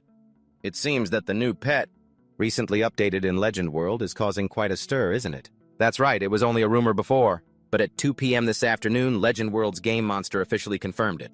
The new pet has no stat limitations. A player can train it to be as strong as they like. So its value is immense, the male host explained. The female host on the other side heard this and grew curious. Really? So how can you get one? It can be obtained through a special quest, or by finding it on the map. But according to Game Monster, fewer than 10 players on the entire server will be able to own one. Hearing this, the female host was genuinely amazed. Really? In that case, it's an extremely rare pet. Exactly. Its estimated market value is around 1.5 billion won. Has anyone sold one yet? The female host asked again. 10 pets were released onto the map, and one of them has already been obtained by a player. Oh. So that means there are only 9 left in Legend World. Back to Jack hearing the two hosts talk. He immediately figured this was just a gimmick by the game company to attract new and returning players. However, he froze at what came next. At the male host's next words. That's right. Furthermore, once the pet is unlocked, it becomes untradeable. So it's unlikely anyone will be selling theirs. What's the pet's name? Its name is Gigante's Dark, the host said excitedly, causing Jack to spit out a mouthful of beer. It's equipped with the most advanced artificial intelligence, with the ability to make its own judgments and respond to any situation.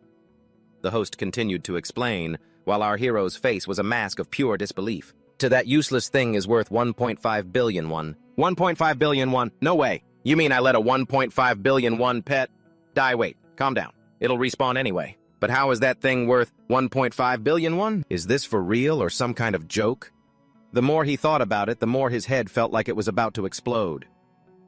And as if in answer, the host confirmed, "This is official information from Game Monster. We wish you the best of luck in acquiring a Gigante's Dark. If you happen to own a Gigante's Dark, please contact us at the email address below. Or use the search tool on Google. We will provide live streaming support for players who own a Gigante's Dark." As he spoke, a special offer appeared on the TV screen. For owners of this pet who partner with them, contract bonus of 10 million won. 1 million won for a minimum 6-hour broadcast session. A mandatory broadcast is required at least once a week. Back with Jack, his mind was going completely numb. Live streaming. Special offer. A 10 million won contract bonus. 1 million won per broadcast. 1 session a week. So that's 4 million won a month. And since I play all day, I could definitely earn way more than that. He snapped back to reality, and his attitude towards Dak did a complete 180. Is my life about to change? I can't believe it's actually a treasure. Even if I can't sell it, it's still pretty useful, huh? Time flew by, and as soon as the death penalty was over, Jack quickly logged back into the game. The place he reappeared was at the statue of some goddess. Heh. It's been a while since I've experienced dying and coming back to life. This must be the respawn area, Jack said as he looked around. In Legend World, there is a goddess named Sakina. Model. Sakina is the goddess of life. Legend says she guides the souls of the dead to the underworld, but any souls not taken are resurrected. That's why players in Legend World resurrect in front of this goddess's statue after they die. Surely no GM would be cruel enough to actually send a player's soul to the underworld, so they just let you resurrect like this. Ha ha ha ha. Jack let out an amused laugh and began to summon Dak. Come on out. It's been tough on you. And when the little guy appeared, Jack couldn't resist picking it up to take a closer look, wondering if his eyes were playing tricks on him. This thing is worth 1.5 billion won. No matter how I look at it, I just don't see it. So strange. He sighed, leaving Dak completely confused. Meanwhile, the goddess statue, on the other hand, was getting a little annoyed. Stop standing around like an idiot. You've been revived, so get lost. Of course, that was just the statue's inner thought. Jack couldn't read her mind. Back with Jack, the memory that the demon god boss was still lurking somewhere on this map scared him to death. Ah, whatever. I'll deal with the broadcast stuff later. It's a long way home. I need to get out of here first. I really don't want to run into that thing again. As he spoke, Jack began to open his map to check it. He was looking for the safest route, but suddenly little Doc beside him seemed to notice something. It pulled on his pant leg to get his attention. "Huh, Doc, what's up? Is something wrong?" Without answering Jack's question, Doc took off running straight ahead, forcing Jack to hastily chase after it. "Hey, where are you going?" "To Talang's castle." Hey, and just like that, the master and his pet one, chasing one fleeing, ran all the way to a strange cave before stopping. "Why did you bring me here? What if we run into that demon god again?" Jack panted heavily as he spoke, then looked around puzzled. This cave didn't even show up on the map, so he had no idea whether he should go inside or not. But while he was still hesitating, Doc took matters into its own hands and ran straight inside. "Hey, what do you think you're doing now?" He yelled but couldn't stop Dak at this point. If it weren't for that announcer saying this little guy was worth 1.5 billion won, Jack would have definitely shoved him in his inventory by now. 1.5 billion? 1.5 billion? Calm down, stay calm. "I can't lose my patience," Jack muttered to himself over and over. After heading inside, he saw that the cave appeared to be artificial with perfectly square-cut stairs. And there was Doc waiting for him in front of a door. The moment Jack stood before the door, a system notification popped up. "New area discovered, Tomb of Lubras."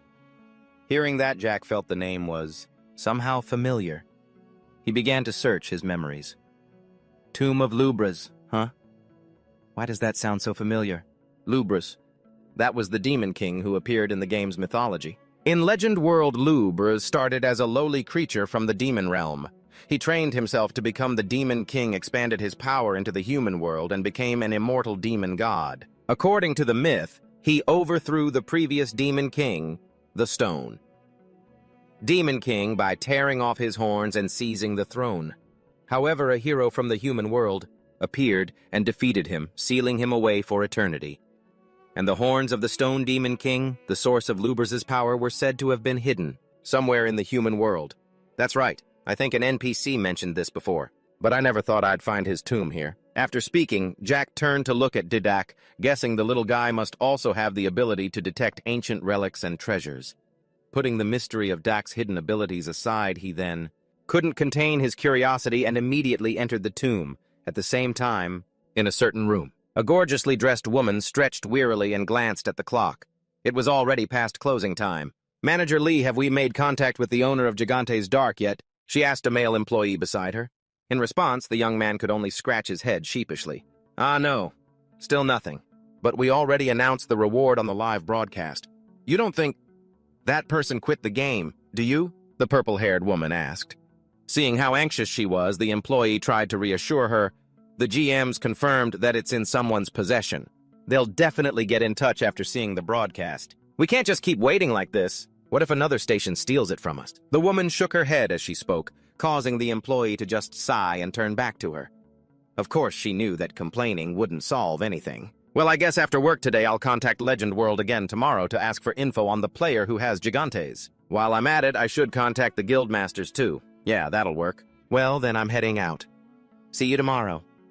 She said her goodbyes, then sighed wearily again.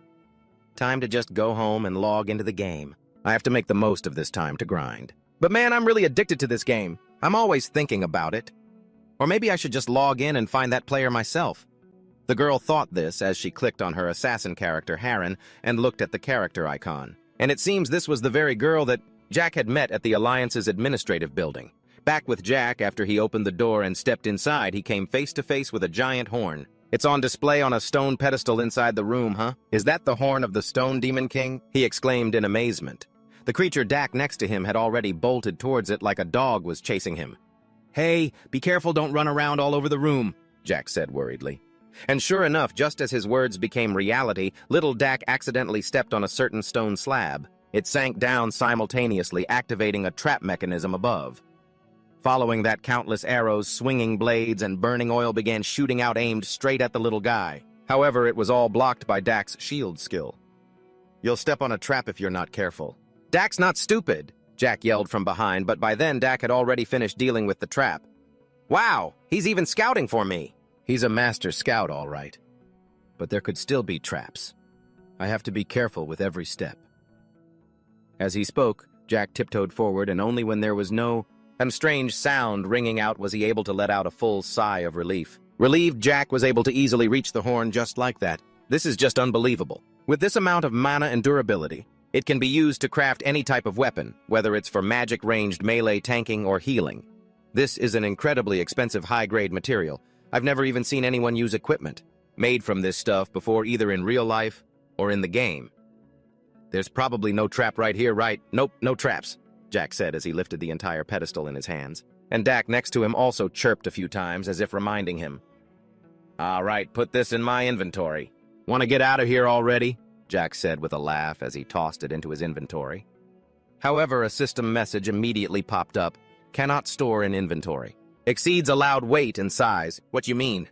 I have to carry this heavy thing myself, all the way through the Darklands to get home. I'd rather deal with traps, he then shouted. Even though he knew it would be exhausting as hell, Jack still had to try and carry this horn. On the way back, huff, huff. He let out a few heavy breaths, then yelled when he saw Dak cheerfully singing up ahead. How can you still be singing at a time like this? As he said this, he couldn't take it anymore and flopped down onto the ground, fanning himself desperately. That's it. I'm completely out of energy. I'm not doing this anymore, Jack complained, then became confused. The horn was clearly an item, so he couldn't understand why it couldn't be stored in his inventory. Turning towards Dak, it seemed the little guy wanted to test his strength, so he walked over and lifted the horn straight up into the air, making Jack's eyes pop out of his head. What, you can lift it? I just can't believe it. But before Jack could get his hopes up, Dak was crushed by the horn's weight after taking just a few steps, shattering Jack's dream of getting a free ride. Shattered. Yeah, it really is heavy. I wonder if the demon godstone statues will appear again. The monsters could attack at any moment. I can't just keep walking like this. As he thought that a rattling sound suddenly echoed from behind Jack, catching his attention. He turned to look, and following his gaze, at that moment, someone was pushing a cargo cart toward them. Oh, it's a player, perfect timing. Hey friend, wait a second, he yelled, making the player pause for a moment. Where are you headed, friend? I'm transporting goods from Zero to Talang to sell, the player replied, which made Jack's face light up. That's perfect. This is... Can you let us load our things onto your cart? Things? He asked, a bit confused. Jack immediately pointed to the horn on his back and explained this. Can you take it to the warehouse manager of Talang Castle? Please help us. Back to the guy in the hat, he took out a magnifying glass to appraise the item, and after seeing the information that came back, he couldn't hide the surprise on his face. Whoa, is this the horn of a stone demon king? That's right. After you load it up, don't log out or, just help me out a little, Jack said awkwardly. The guy heard him and grumbled a bit. If you're so worried, you shouldn't have asked in the first place. I'll pay you in gold, all right? Jack quickly offered, but this guy didn't need his few silver coins. Nah, forget it. I'm already max level. I'm just killing time as a traveling merchant, so I don't need gold. Hurry up and load your stuff. Thanks, man, he said with a smile, quickly tossing his horn onto the cart. Meanwhile, the guy with the glasses noticed Dak nearby and was shocked for a second time. Hey, is that pet a Gigantes, Dak? Ah, yeah. That's right. Jack nodded, which made the guy immediately run over to the little guy for a closer look. Oh my god. This is the first time I've seen one in real life. I want one too, but they're not tradable, are they? As he spoke, he started rubbing his cheek against Dak, making the little guy extremely uncomfortable. Yeah, it's a bound pet, Jack said, but inwardly his thoughts were completely different. Damn it, I almost got robbed. Even a max-level player wants him. However, contrary to Jack's petty thoughts, the kind-hearted guy over here started rummaging through his pile of items to find a gift for the little guy. He's so cute. I have to give him a present. Here, take this. This black round shield will suit you well. As he spoke, he tossed a shield to Dak and added, its physical and magic defense are way better than your old one. Awesome, I'm so jealous, spoken like a true max-level player, the big guy said with a voice full of admiration. After calming down a bit, they officially set off. Anyway, let's get going. I know a route with no monsters. Just follow the cart and don't stray away. And so, by hitching a ride with a max-level pro, Jack and his companion were able to safely reach the city. Thank you so much, he said sincerely, but the guy just waved it off. It's nothing. Helping new players is the duty of veteran players like me. New player, I'm almost level 140. And I'm still being called a new player, Jack wondered to himself. Meanwhile, the merchant smiled and said goodbye to them.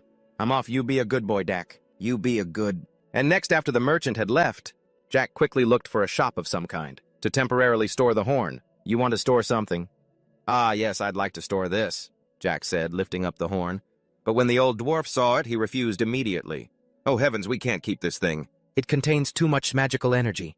If we put it in the warehouse, it'll affect other customers' items. Hearing this, Jack's face twisted.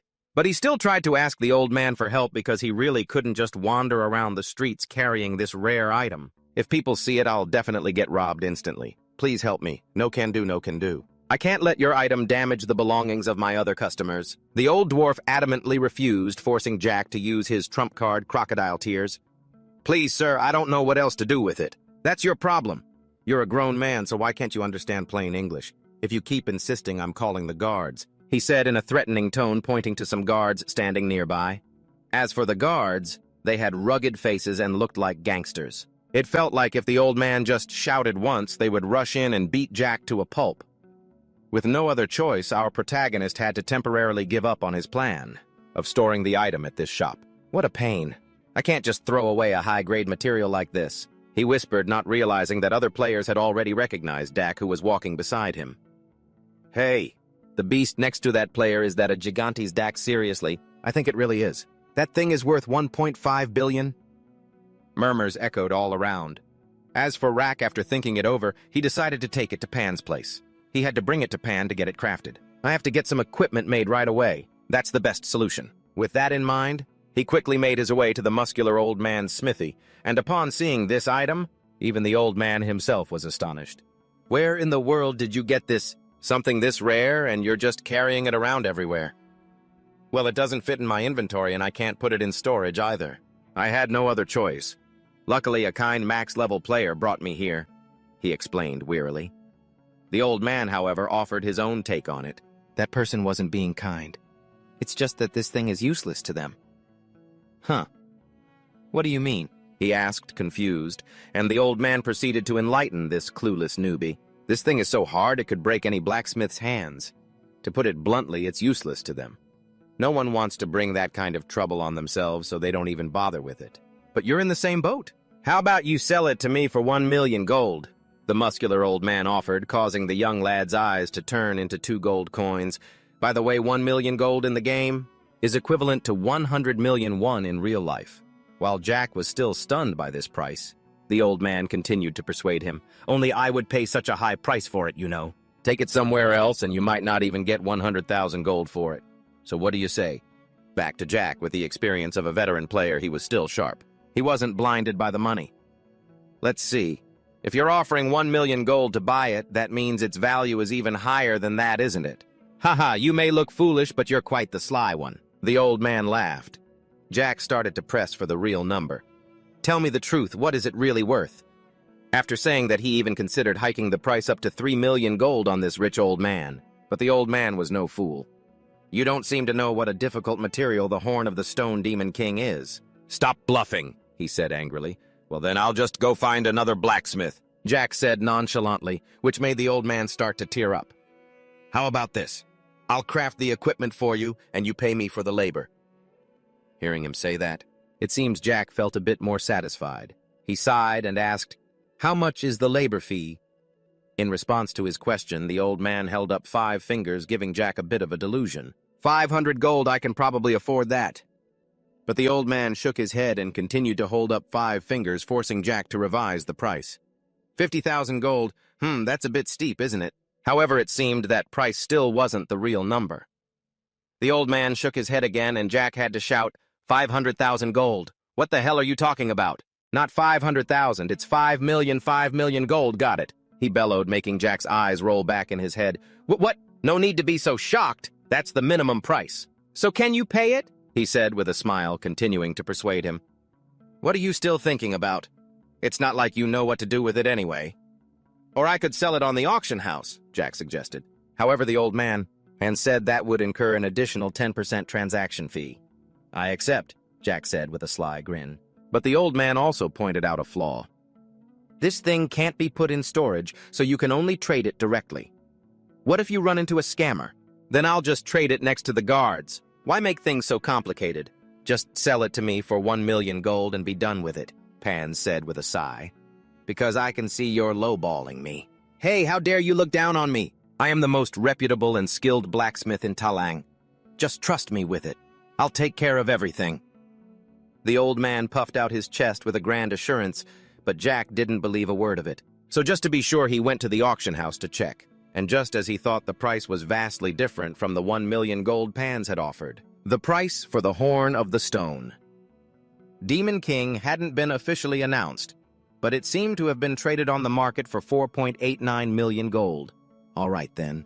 In that case, I'll sell it for 4 million gold, he said, turning to the old man with a bright smile. This made the old man practically breathe fire. Are you kidding me? Fine, I'll concede a step. 1.5 million? Nope. 3.99 million gold. 2 million. 3.98 million gold. And so the two of them started haggling. Finally, the muscular old man couldn't contain his anger and gave up. Fine, all right. I won't take the Horn of the Stone Demon King anymore. You can sell it to whoever you want. I don't care. All right, then I'll go sell it somewhere else, Jack said with a smile, and immediately turned to leave, forcing the old man to hurriedly stop him while flashing a bright smile. Hey now, young man, why are you so hot-headed, model? I was just kidding. 2 million gold isn't bad. I know you're a dark gamer who needs money to get by, but blah blah.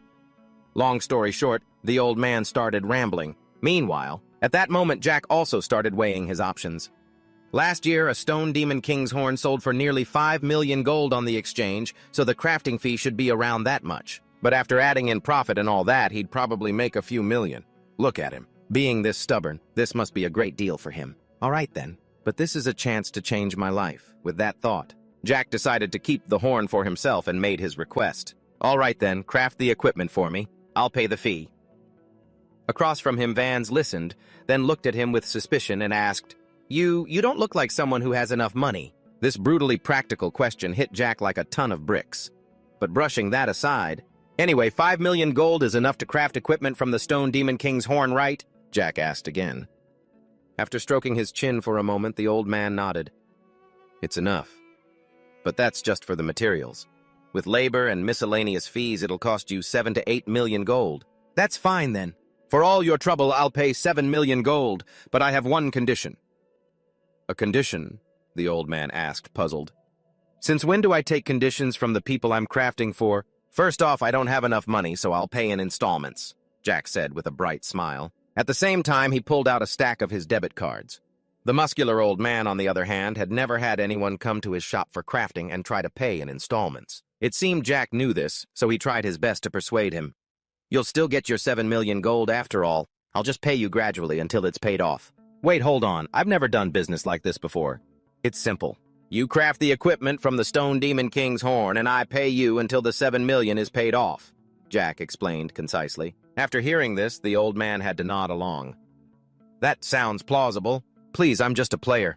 It's pointless for me to try and run away, he reminded him, helping the old man make up his mind. All right then, I agree. Excellent. Then we have a deal. Oh, and I have one more condition, he continued, pulling out yet another condition to the old man's endless annoyance. What is it now? Well, to pay off the debt faster, I need to grind more. And to grind more effectively, I need stronger equipment. But this stuff I have is too weak. You've really got an answer for everything, don't you? How annoying, Vans complained. Meanwhile, Jack had already spotted his target. He pointed to the great sword next to him. Lend me that. Are you trying to squeeze me dry? The old man shouted, but he also knew that this was the fastest way for Jack to pay him back, so he had no choice but to accept this condition. All right, the stronger you are, the faster you'll pay off your debt. I'll lend it to you. Wait a moment. Then Vans quickly took out a piece of paper and explained, This is a contract. Sign here. Each month the money will be automatically transferred to my account. The payment will be automatic. No need for complications. Contract. 1 Vans Guildmaster of the Blacksmiths Association agrees to craft equipment from the Stone Demon King's horn for the player Jack. 2 From this moment on, Vans Guildmaster of the Blacksmiths Association will be responsible for safeguarding the Stone Demon King's horn until the equipment is completed and delivered to Jack. If it is lost, he must compensate the player Jack for 7 million gold. 3 Vans has ownership rights to the equipment crafted from the Stone Demon King's horn, equivalent to a value of 7 million gold. 4. To regain ownership, the player Jack must pay Vans 7 million gold. 5. There is no payment deadline and the contract cannot be unilaterally cancelled. 6. The player Jack must pay 30% of his total monthly income to Vans. Capiche 10. The payment in Article 6 will apply until ownership of the equipment crafted from the Stone Demon King's horn is transferred to the player Jack.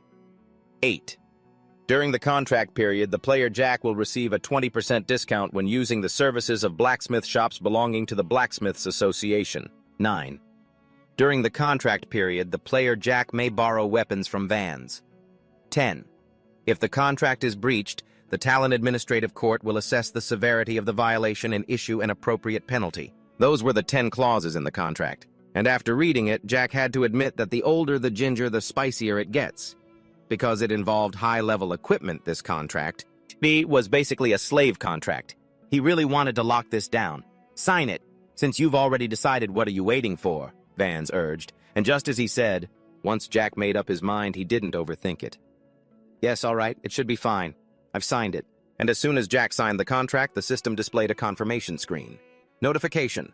Automatic transfer mode has been established. 30% of your total monthly gold income will be transferred to Pan's head of the Blacksmiths Guild. That was fast, Zack muttered as the old man handed him the item. A new sword. Take this and keep up the good work. This is the semi-immortal greatsword, the blade fabled to be the mount of the legendary sword Immortal. It radiates a mysterious aura, and even though it was forged long ago, it still retains its extraordinary power. Semi-immortal greatsword. Classification greatsword. Grade unique. Attack power, 2,130. Durability, 15,000. Effect all stats, plus 100. Attack speed, plus 10%. Health regeneration, plus 100%. Additional 50% damage when attacking the undead. Can use the flying sword skill once per day. Equipment restriction. Cannot be used by magic-based classes. Back with Pans while Jack was still stunned by the sword's stats, the old man pointed at the horn and said, "Now hand over the Stone Demon King's horn." "Wait a minute. That thing, is that a Gigante's Dark?" he stammered upon seeing Dark. "You're just noticing now. You were too engrossed in the quest," Zack said. But the old man paid him no mind, immediately rushing over to hug the little guy tightly. "I just have to give it a hug." After the hug, he turned to Zack with a curious gaze. "The Stone Demon King's horn and a Gigante's Dark. Just who are you?" "I just got lucky, that's all," Zack explained awkwardly, but the old man didn't see it that way. "It's not just luck. This is all destiny. The Gigantes is a creature of good fortune. Anyway, help me move this. My smithy has been getting a lot of thieves lately. It's best we work at my house, just the day before yesterday." "So, an assassin tried to break in, but they were caught. I came to the smithy today to collect compensation," he said, quickly packing his things. However, before they could leave, someone opened the door and walked in. "Excuse me, is the owner here?" "It's me, the one who came. I was here the other day to comp." Speaking of which, the woman paused for a moment when she saw Zack, then asked, "Huh, you're the woman I met at the pass," Zack asked. Pans started giving him a suspicious look. "Do you two know each other? Or are you a pair of con artists?" "You're the con artist," Zack yelled. "Heron, you're not planning to steal from here, are you? If you get caught, you'll be stripped of your Destroyer of the Insurgents title." Pans spoke. The girl named Heron removed her hood and explained, "That's precisely why I'm here. To compensate for the damages. Can you even afford to?" the old man said doubtfully. "If you need someone killed, I can help," the woman offered as if to pay her debt that way. Meanwhile, Jack felt this was no longer his business, so he decided to say his goodbyes. "Sir, since our agreement is settled, I'll be going now. Take this and go wait outside," he said. After Jack went outside, Heron turned and asked, "So how would you like me to compensate you?" As she spoke, she glanced over and spotted Dak running after Zack. "A Gigante's Dark!" she shouted. "Why do I have such a bad feeling about this?" Zack thought to himself. Scene changed to a lovely little house. This was the home of the old blacksmith Pans. Looking at the peaceful scenery before him, Jack couldn't help but exclaim, "What a beautiful view. It's like a vacation home." Beside them, the little dock in Haren's arms chirped with delight. "I've spent my whole life on the battlefield. Now that my only pleasure is forging what's wrong with enjoying myself a little," Old Man Pans replied.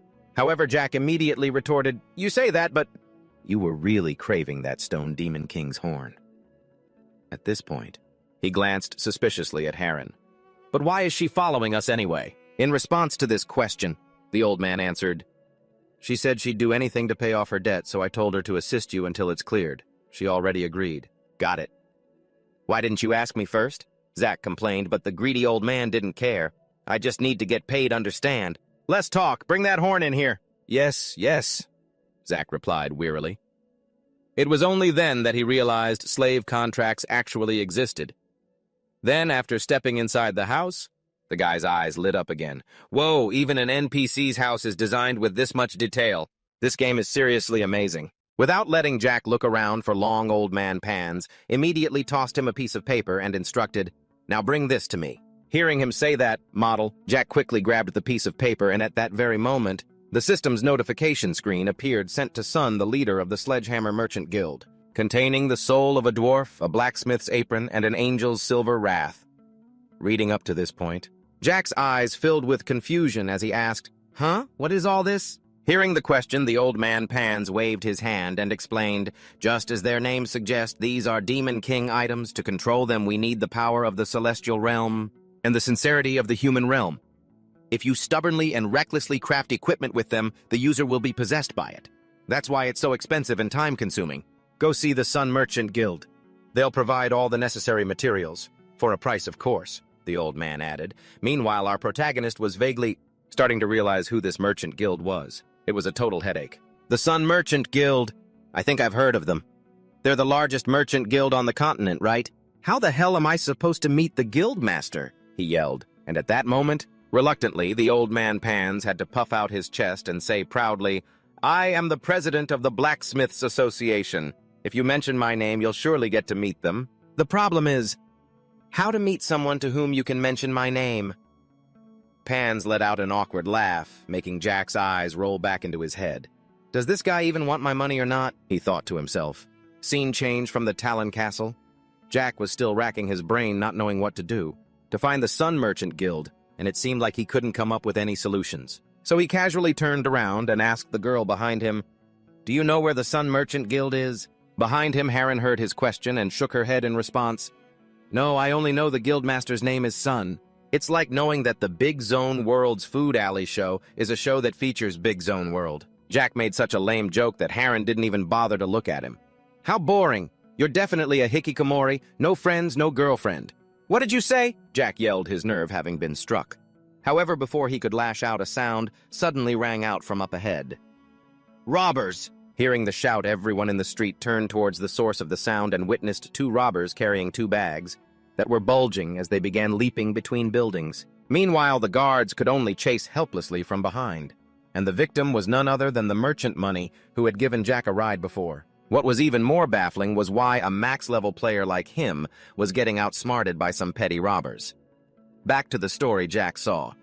His benefactor sitting there all dazed and alone, so he quickly squeezed through the crowd.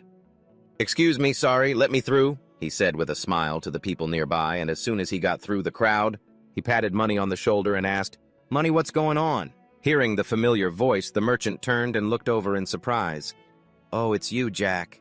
I was on a transport quest but got attacked by NPC robbers and they stole my goods." Hearing this, a look of confusion appeared on Jack's face. "NPC robbers. You're max level and you still get bullied by NPC robbers." Hearing his question, Money said bitterly, "Even though I'm max level, my experience mainly comes from trading. Besides, you can't use skills while you're pulling a cart. Then the goods must be really valuable," Jack speculated, seeing that the robbers were bold enough to target a max-level player. "That's right. It's cargo from the Sun Merchant Guild," the merchant replied. The moment he heard the words, Sun Merchant Guild, Jack's eyes lit up like car headlights, because the quest Pans had given him was related to this very guild. He was just wondering how to get in touch with them, and now he'd found a lead. "A lead? The Sun Merchant Guild?" Jack asked again, just to make sure his ears weren't deceiving him, and Money nodded, confirming it once more. That's right. It was a quest to transport treasures from the Zeke and Taylor village to the guild, but now the goods have been stolen. "I guess the quest is a failure." At this point, I don't know how valuable these goods were, but the merchant actually started to cry. And with his principle of never doing anything that isn't profitable, Jack immediately stepped up and offered to help. "So if I get those goods back, can you introduce me to the Sun Merchant Guild?" he said with a bright smile, causing the merchant to stop crying. "Jack, well, that's easy enough, but why?" Well, I need to meet the master of the Sun Merchant Guild, but I don't know where they are. Besides, you helped me before," Jack explained, while the little guy Dak at his side saw that his master had something to do. "Then just jump in and shout a few enthusiastic words." "All right, then, just leave it to me," Jack declared, which made Money feel somewhat relieved. It would be great if you could help." After that, he began to explain in more detail to Jack. They're the Chaitika bandit gang from the desert. Their hideout is in Pierce Gen. It's a desert region west of Talang Castle. I heard they supply materials to the Thought Rebels. Their levels are around 150 to 160. It's going to be very difficult for you, he said worriedly. However, with levels like these, Jack was still confident he could handle it. No problem. A man's got to be adventurous. How naive, the merchant thought to himself, then took out a map and continued, "Read this. It marks the location of the Chaitika hideout on the map. Just go there and eliminate them." "Ah, yes, I understand," Jack replied, taking the map from Money's hand. Afterwards, once he had the map information about the bandits was sent over for him to review. Let's see now. Chaitika's hideout average level 160 to 170. Mages, sorcerers, undead. From physical attacks to magic attacks. Quite a variety, huh? Reading this, Jack's expression grew a little weary. However, since this was a rare opportunity to get in with the Sun Merchant Guild, he had to do it whether he liked it or not. "Well, then I'm off. It's been a while since I got to blow off some steam," he said cheerfully to little Dak beside him. Meanwhile, Harren, standing behind them, began to stare intently at them as if deep in thought. Scene changed to Pierce Gen, the desolate desert west of Talang. Jack's group of 3 was now dragging themselves across the desert in search of the bandits' den. And the unfortunate thing was they had just stepped into this area. It wasn't long before they got a face full of sand. Damn it. This sandstorm is insane. If I had known, I would have gone online and found a way to rent a camel. As Jack spoke, he shielded his eyes to keep the sand out. Beside him, Harren complained, "What's the use of saying that now?" "Well, what are we supposed to do then?" Jack shot back. She immediately offered a solution. The right way would have been to hire someone who knows the desert and take a horse-drawn carriage. Are you made of money or something? "How much gold do you think a carriage costs?" the broke-ass loser yelled, which made Harren despise him even more. A shut-in with no friends and no girlfriend. And a total cheapskate. Harren's taunt made Jack fume. "Hey, cut it out, will you?" Just then, little Dak below them noticed something. It let out a few chirps to alert them, getting both of their attention. "Huh, is this it? Chaitika's hideout." They both exclaimed in surprise. After that, the female assassin quietly moved to the edge of the cliff to observe. "There are more of them than I thought." "It's fine. We just need to use our heads a little. Our goal isn't to wipe them out, but to get the goods back," Jack replied. At that same moment at Harren's house, while she was still engrossed in observing the enemy's lair, her phone alarm suddenly rang, forcing her to pause the game and answer it. "Hello? Director, aren't you planning on coming to work?" The person on the other end of the line's reminder snapped Harren back to reality. "Is it that late already?" As she spoke, she glanced at her surroundings as sunlight filled the room. "You have an interview scheduled today with the number 5 ranked player in Legend World, whose nickname is Ferrarius." Hearing her subordinate's complaint, Harren happily bragged, "I'm inside Legend World right now. I've found Gigante's Dark and its master." And just as she predicted right after that, her subordinate exclaimed in shock, "What, for real? Where are you?" he asked hurriedly. However, Harren had no intention of revealing this information. What if other reporters or players swarm the place? So just wait. Don't come rushing over. Anyway, I've been recording everything since I met Gigante's Dark and its master, so don't you worry. His in-game nickname is Jack. Look up that character's information for me, will you? In that case, I'll cancel the interview with Ferrarius. This is way hotter news, he agreed. At that same moment, Jack, unaware that Harren was talking to her subordinate, was still explaining the plan. First, Harren will sneak inside to find the goods. As he said this, he noticed the assassin's blank expression, so he walked up and waved a hand in front of her face to check. Harren, did you disconnect? What, she really disconnected? At a time like this, he grumbled, seeing his teammate flake out at a crucial moment. However, Harren quickly returned. Sorry, I had a phone call. Her sudden voice made Jack jump back. Geez, you scared me, he yelled. Meanwhile, the assassin asked again, So what's the plan? Can you tell me the details? And so Jack took out a stick and laid out the plan once again. First, Harren will sneak inside to find the location of the goods. Then you'll mark that position on the mini-map.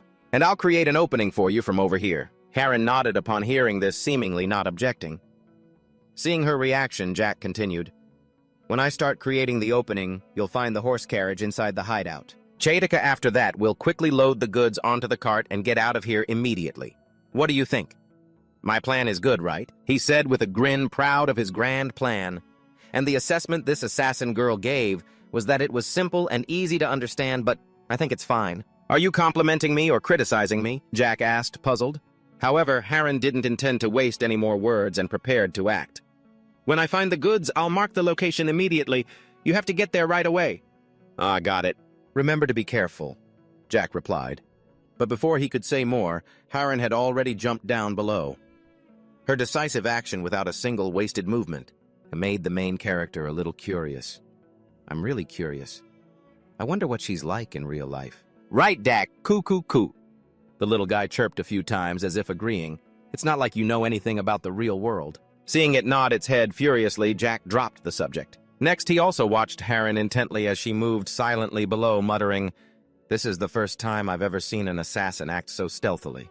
I wonder if she can pull it off." And as if to answer Jack's question right at that moment, at an incredible speed, Harren circled around behind these two bandits, without making a single sound. Next, she quickly took out two throwing daggers and hurled them straight at both bandits, finishing them off in an instant.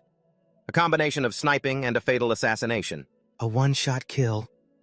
Jack marveled inwardly, seeing her swift and clean actions, and to prevent the other bandits from discovering them, Harren, like a seasoned pro, quickly hid the bandits' bodies. However, the rustling sound from dragging them caught the attention of a few of them. "Who's there? Show yourself," they yelled. However, there was no one in front of the bushes, making the bandit doubt his own eyes. "Was I seeing things? Did you see something?" the one next to him asked.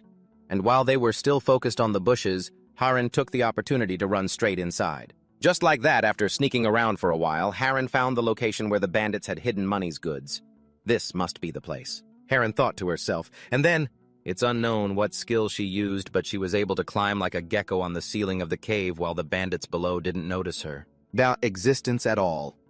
They were still shouting at each other, "Pile that stuff in here. Why are you so slow?" Paying them no mind, the female assassin continued to move silently above, until she finally reached her target. Here it is, Chaitika's treasure. All right, this is it. Before Harren's eyes was a trove of gold coins and countless other jewels. At the same time, Jack, who was outside, also spotted the red dot on the map that Harren had marked. She marked it. "Let's go, Dak. Their levels are higher than ours. Instead of taking them out one by one, it's best to stun or knock them out and then quickly head inside. Got it, Dak?" As he spoke, he turned to look at his little sidekick, however. The words he just said were spoken to thin air because somehow little Dak had vanished. "Oh, God! Dak, where did you go?" Jack yelled, until he heard the sound of Dak down below. The clueless little guy hadn't bothered to listen to his master's plan and had jumped straight down to go all out against the bandits. And of course, with the commotion the little guy was making, he immediately attracted the attention of the guards. "Who's that?" As they spoke, the two of them drew their swords on high alert. "I'll just let Dak draw their attention like always, and I'll attack from behind," Jack thought to himself, increasing his speed. However, before Jack even had a chance to make a move, the little guy, Dak, had already executed a charge, rushing forward like an arrow and slamming straight into the two bandits. It sent them flying in opposite directions, while the little guy's master, Jack, could only stare wide-eyed, not understanding why. How did my sidekick suddenly get so strong? But before Jack could figure out why, the bandits who had been sent flying started to get back up as if nothing had happened. "What the—" That startled me. "Is that him?" Sounds began to ring out. After checking their health, Jack saw that all three of them still had full health bars without a single drop lost. This scene feels familiar, Jack thought. At the same time, the bandits began to charge in to give little Dak a beating, but at least thanks to the little guy's efforts, Jack had an opportunity to launch a critical strike from behind. Just like that, the sounds of the battle outside echoed deep inside, attracting the attention of these soldiers. "Intruder at the entrance! Emergency! Emergency!" They shouted to each other and immediately rushed out as reinforcements. And this was the perfect opportunity for Harren to load the goods onto the cart. "The goods are stored here. The horse cart must be somewhere nearby," Harren silently deduced. But before she could find it, another group of bandits blocked her path, causing even her ice-cold expression to break into a sweat. Model. Damn it, have I been spotted? Back to Jack and his new sword, he was tearing through the bandits unstoppable. With a skill called Tempest, Jack was able to blow them all away. However, even after taking such a beating, not a single one of them has gone down. High-level mobs are something else. They haven't lost a sliver of health, Jack exclaimed. Just then, that idiot Dak started charging forward again without paying any attention to his surroundings, making everyone's eyes pop. Ugh again, Jack said, fed up. Meanwhile, the moment the kid flew into the middle of the enemy formation, he immediately used his shield skill to knock them all away, and that's when Jack shouted and started to charge forward, back to Heron after the bandits spotted her. The whole mob rushed in to attack, without a moment's hesitation.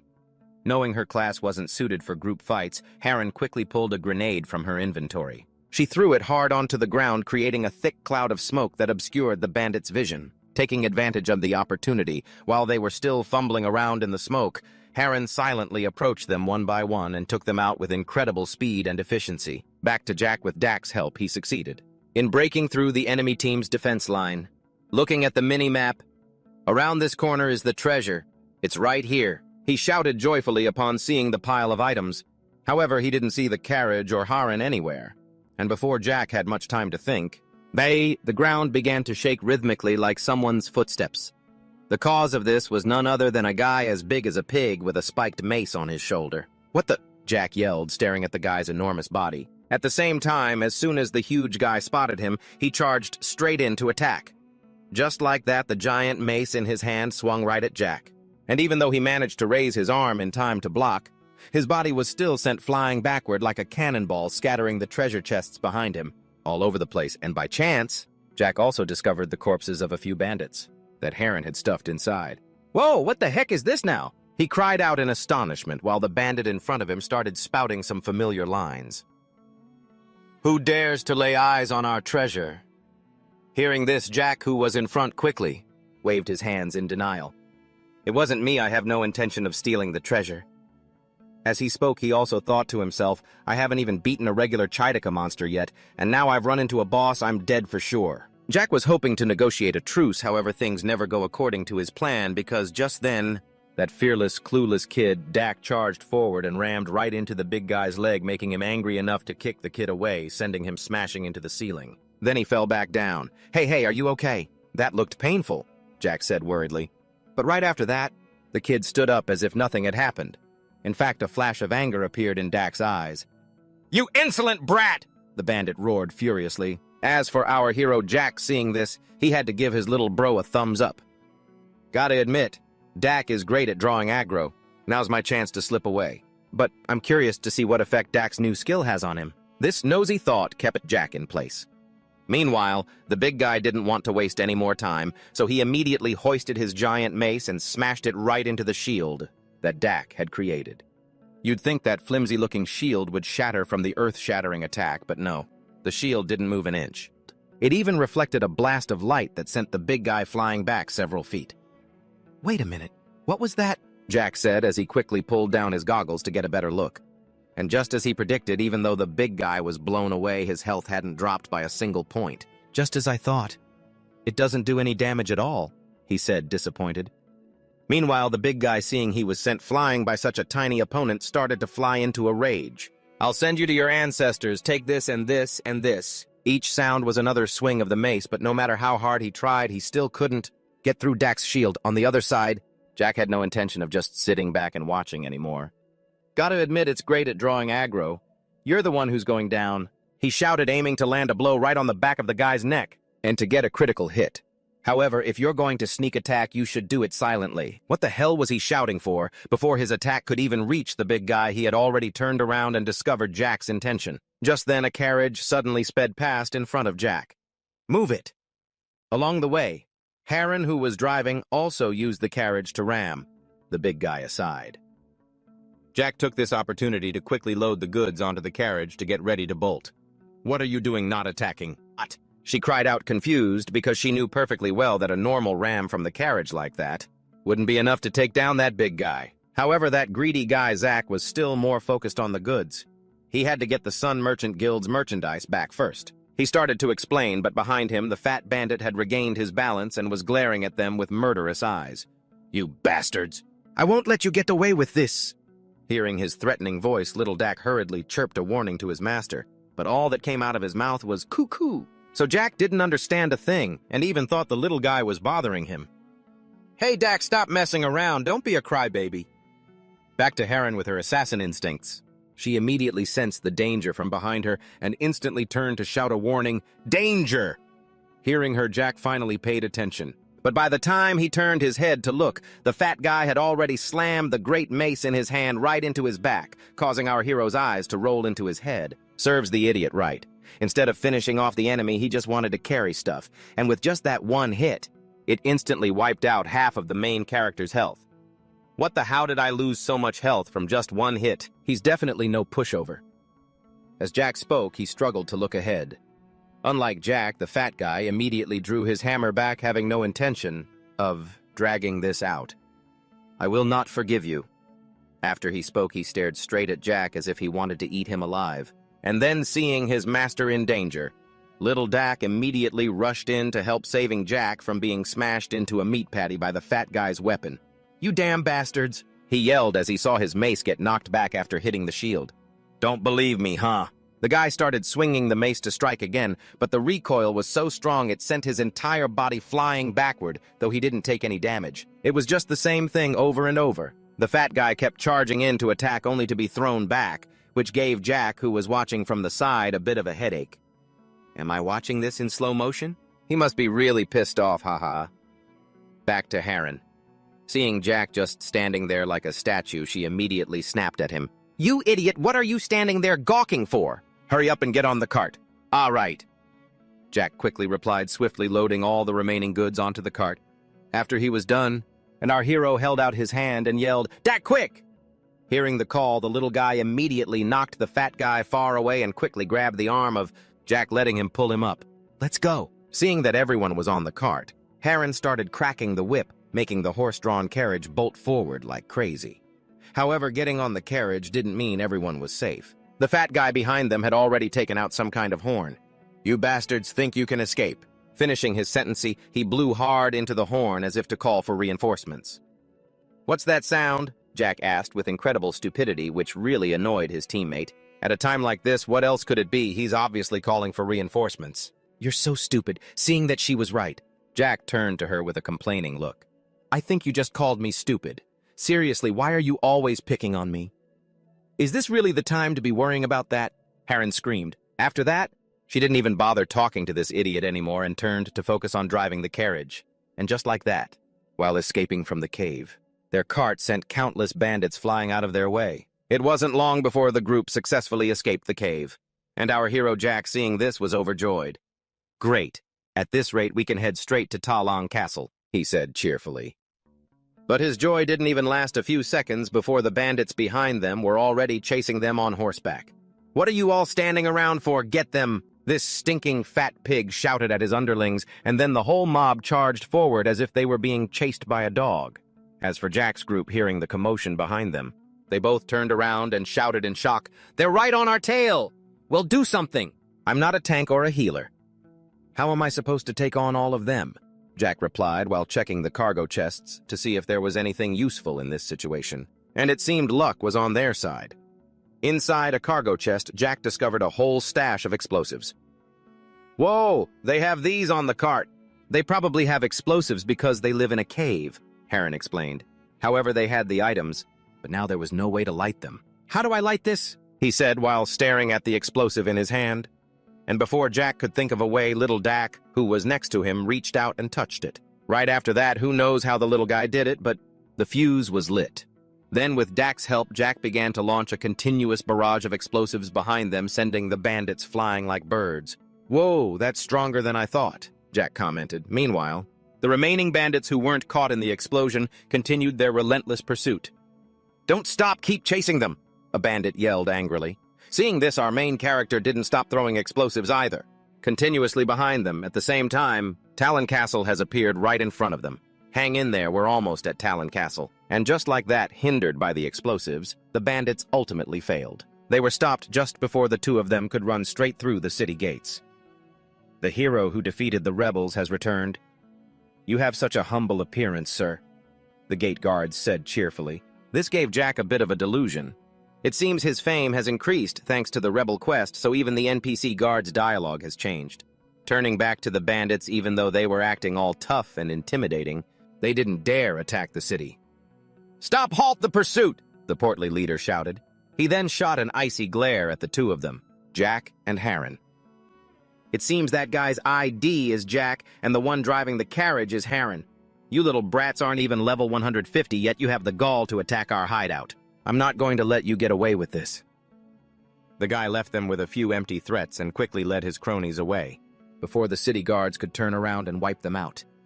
Back to Jack, it was only at this moment that he could finally breathe a sigh of relief. Phew, that was too close. And it wasn't just him.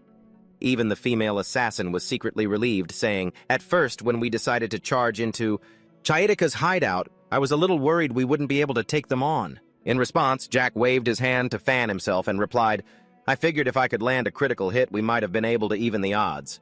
But it didn't work out. Just then, the merchant money, realizing they had returned victorious, joyfully ran over and started tossing Jack in the air. "Jack, oh, thank you, thank you, thank you, thank you! I was so worried!" "I wasn't sure if you'd even make it here. They suspected me of colluding with the bandits to steal the goods. I was imprisoned and threatened. I really don't know how I can possibly repay." "Oh, you..." As he spoke, the merchant was so moved he started to cry. Jack, on the other hand, was already starting to drool. The best way to show gratitude is with gold. Hearing his words, someone nearby spoke up. Showing gratitude with gold. I like that way of thinking. Truly a golden phrase. These words came from a certain middle-aged merchant. He was dressed very elegantly, and by some miracle, Jack recognized the man's identity. Is that NPC the head of the largest merchant guild in Legend World? As expected of a major guild, he has such an impressive aura, Jack thought to himself. Sun, standing beside him, continued. "The fundamental principle of business is to trust no one. Even though he has dealt with us many times, who's to say when he might betray us? Since we heard you went to retrieve the goods, we held him in custody." Hearing this, Jack knocked on the side of the carriage and said, "Here's what I recovered from Chaitika's hideout. Please check it. I'll even throw in the carriage for you, sir. I have no use for it anyway. I like you, kid. Go and check it." He called out to a subordinate behind him, and a few burly men quickly unloaded the crates to inspect them. "That crate of explosives isn't from the guild. I'm throwing that in as a gift. And I'm not the one who damaged that crate," Jack added with a laugh. After a moment of inspection, the burly man held up a tattered roll of fabric and reported to his boss. "It's our merchandise, all right. The quantity is correct, but 2 rolls of silk are damaged." Hearing this, the merchant's son immediately took out an abacus and began to mutter. "Let's see, 2 damaged rolls of silk. I'll have to deduct that from the reward, won't I?" "What, I risked my life to get your merchandise back, and you're deducting from the reward," Jack shouted, but Sun didn't even turn to look at him, explaining calmly, "I only assigned the quest to transport the goods. Any losses that occurred during transport are your problem.